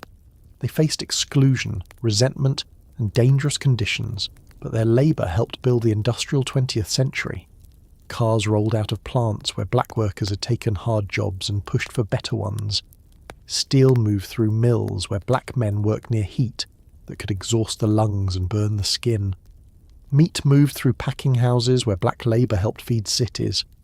Railroads ran with black porters and workers carrying both passengers and information. Black women's labour sustained households, hospitals, laundries, offices and families, often while also sustaining their own homes after hours. We speak often about the Great Migration as a movement of people, but it was also a movement of labour power. The South lost workers it had exploited. The North gained workers it tried to limit. The workers themselves learned to navigate, resist and organise within that tension. Some joined unions that welcomed them. Others fought unions that excluded them. Some became part of left-wing labour activism, civil rights campaigns, and community struggles for fair employment. The workplace became another site where the meaning of migration was tested. Did moving north mean only a different job, or could it mean a different claim on citizenship? Many migrants answered that question by pushing for more than wages. They pushed for respect, safety, seniority, promotion, and membership in the institutions that shaped working life. Culture changed just as deeply. It may be the part of the Great Migration most people feel without knowing its history. When black Southerners moved into northern and western cities, they carried sound with them. Blues travelled from the Mississippi Delta and other parts of the South into Chicago, where electric instruments, clubs, and urban audiences changed its force. Gospel music grew in northern churches where southern religious traditions met city life, producing a sound that could fill storefront churches and large sanctuaries alike. Jazz, already shaped by black Southern and New Orleans roots, moved through migration networks into cities that became national centres of performance. Later, rhythm and blues, soul, and the music associated with Detroit would carry traces of this movement too. The sound of American music cannot be separated from the train rides we have been talking about. A guitar in a small room, a church choir in a crowded neighbourhood, a piano in a club, a voice trained by Southern worship and sharpened by Northern life, all of this became part of the nation's public culture. Food changed too. Southern cooking entered northern cities not as novelty, but as memory and necessity. Greens, cornbread, fried fish, sweet potatoes, beans, pork, rice dishes, pies, and Sunday dinners connected migrants to home while feeding new communities. A restaurant could become a meeting place. A church supper could become a reunion of states. A kitchen could teach a child born in Chicago what Alabama tasted like. Literature changed. Art changed. Language changed. The Harlem Renaissance, Chicago's black literary circles, the work of writers who examined migration, race, labour and urban life. All of this grew from the concentration of black people in cities where publishers, newspapers, theatres and political organisations could interact. The Great Migration gave black artists new audiences and new subjects. It gave America some of its clearest witnesses to itself. It is one thing for a nation to claim democracy. It is another for writers, musicians, painters, preachers, and journalists to show what democracy felt like to people who had to leave home to claim it. The children of migrants became especially important in this transformation. A child born in Mississippi might become a Chicago voter, a Detroit factory worker, a Harlem poet, a Cleveland teacher, a Los Angeles musician, a Pittsburgh organizer. A child born in the North to Southern parents might grow up hearing stories of cotton fields and lynching, church meetings and train rides, hard winters and first paychecks. That child inherited both Southern memory and urban expectation. Many of the people who fueled the civil rights movement, the labour struggles of the mid-20th century, the black freedom movements in northern cities, and later cultural revolutions were migrants, or children of migrants. The movement from the South did not replace the Southern freedom struggle. It strengthened the national one. It created bases of support outside the South, newspapers that could report violence, voters who could pressure politicians, workers who could fund organisations, artists who could make the struggle visible, and families who understood that racism was not regional even when its forms differed. This is one of the largest lessons of the Great Migration. It forced America to confront the fact that the so-called race problem was not a Southern problem. When black people moved north, Racism did not stay behind like old furniture. It appeared in housing markets, schools, unions, police departments, banks and neighbourhoods. The movement revealed the national structure of inequality, but it also spread the struggle against that inequality into new places. That is why the Great Migration changed what America became. It made the country more urban. It shifted black population from mostly rural southern communities into cities across the north, Midwest, and west. It changed voting blocks, labour markets, public schools, music, religion, literature, food, sports, and city politics. It challenged the South by removing labour and exposing the costs of Jim Crow. It challenged the North by placing black citizens at the centre of cities that preferred their labour to their full equality. It created new black middle classes and new black working class neighbourhoods. It produced both opportunity and exploitation. It intensified white backlash and strengthened black organising. It did not deliver freedom by itself, but it changed the ground on which freedom would be fought for. That may be the most honest way to say it. The Great Migration did not solve America. It rearranged the battlefield. It gave millions of people new tools and new problems. It turned private departures into public consequences. It made the question of black citizenship impossible to contain within southern counties and rural plantations. It brought that question into city halls, factory floors, school boards, housing courts, police precincts, union meetings, and national elections. A family boarding a train with 2 bags could not see all of that. They could not see the future map of American politics. They could not see the music their grandchildren might dance to. They could not see the books that would be written, the neighbourhoods that would rise, the riots that would come, the elections that would turn, the civil rights campaigns that would draw strength from migrant communities. They could see the immediate thing, a chance. That is what they risked everything for. Not certainty, not comfort, not a guaranteed welcome. A chance. And I think that is why this story still feels so close. Most people at some point understand what it means to stand between the known and the possible. Most people understand what it means to ask whether staying is safer or simply familiar. But the migrants of the Great Migration asked that question under conditions that made the answer costly no matter what they chose. If they stayed, they faced the old restrictions. If they left, they faced uncertainty, exploitation, loneliness, and new forms of racial hostility. They chose movement anyway. There is no way to honour that choice honestly, without honouring both the hope and the pain inside it. We should not turn them into symbols so clean that their fear disappears. They were not symbols at the station. They were tired people with children to feed. They were young people trying to become adults somewhere else. They were mothers who wanted sons to live. They were fathers who wanted wages paid in cash. They were daughters who wanted work that did not come with the same humiliations. They were grandparents saying goodbye. They were church members reading letters aloud. They were workers entering mills before dawn. They were tenants paying too much rent. They were voters waiting in line. They were singers, cooks, porters, nurses, students, preachers, mechanics, maids, soldiers, clerks, janitors, teachers, and people whose names never appeared in history books, but whose decisions changed the daily life of the country. Come back one last time to the small object we began with, the suitcase or sack or trunk or cardboard box tied with rope. It may have looked ordinary on the platform. To someone passing by, it was just luggage, but inside it was the compression of a life.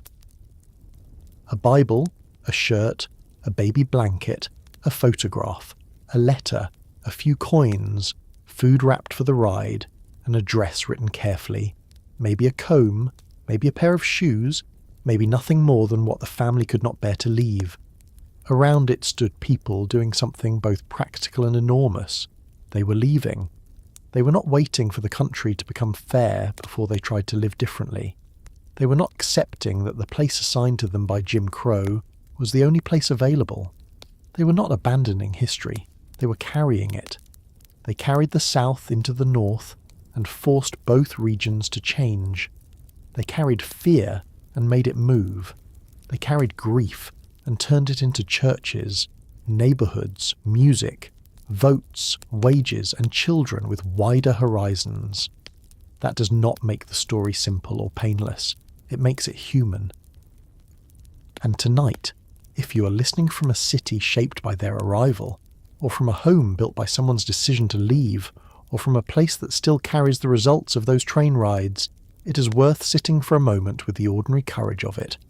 A ticket bought, a door closed, a train boarded, a room found, a job taken, a letter sent back home, a child enrolled in school, a vote cast, a song sung in a city that had not expected to hear it. That is how history often happens, not all at once, not only through famous people, but through ordinary decisions made under pressure until the country itself has to change shape around them. So when you hear the phrase, the Great Migration, do not let it become too clean or too distant. Think of the platform. Think of the family counting bags. Think of the old people left behind and the children pulled forward. Think of the cities that wanted labour but resisted equality. Think of the neighbourhoods built anyway. Think of what it means to risk everything not because the road ahead is safe, but because the life behind you has made staying impossible. And if this story stays with you after the room gets quiet, let it stay in the right way. Not as a simple tale of escape, but as a record of people who looked at the limits placed around them and decided those limits would not be the whole story. Thank you for spending this time with me tonight. If this kind of slow history helps you settle in, think or see the ordinary past more clearly, you can subscribe and come back for the next story. There are many more lives to sit with, many more rooms to enter carefully, and many more moments when ordinary people made decisions that changed everything. Until then, take care of the people in your house tonight. Notice the light in the room, the door, the bag by the wall, the road outside, the small freedoms that can become invisible when they're easy to use. Somewhere in the history of this country, someone risked everything so that a later generation could walk through a door with less fear than they had known.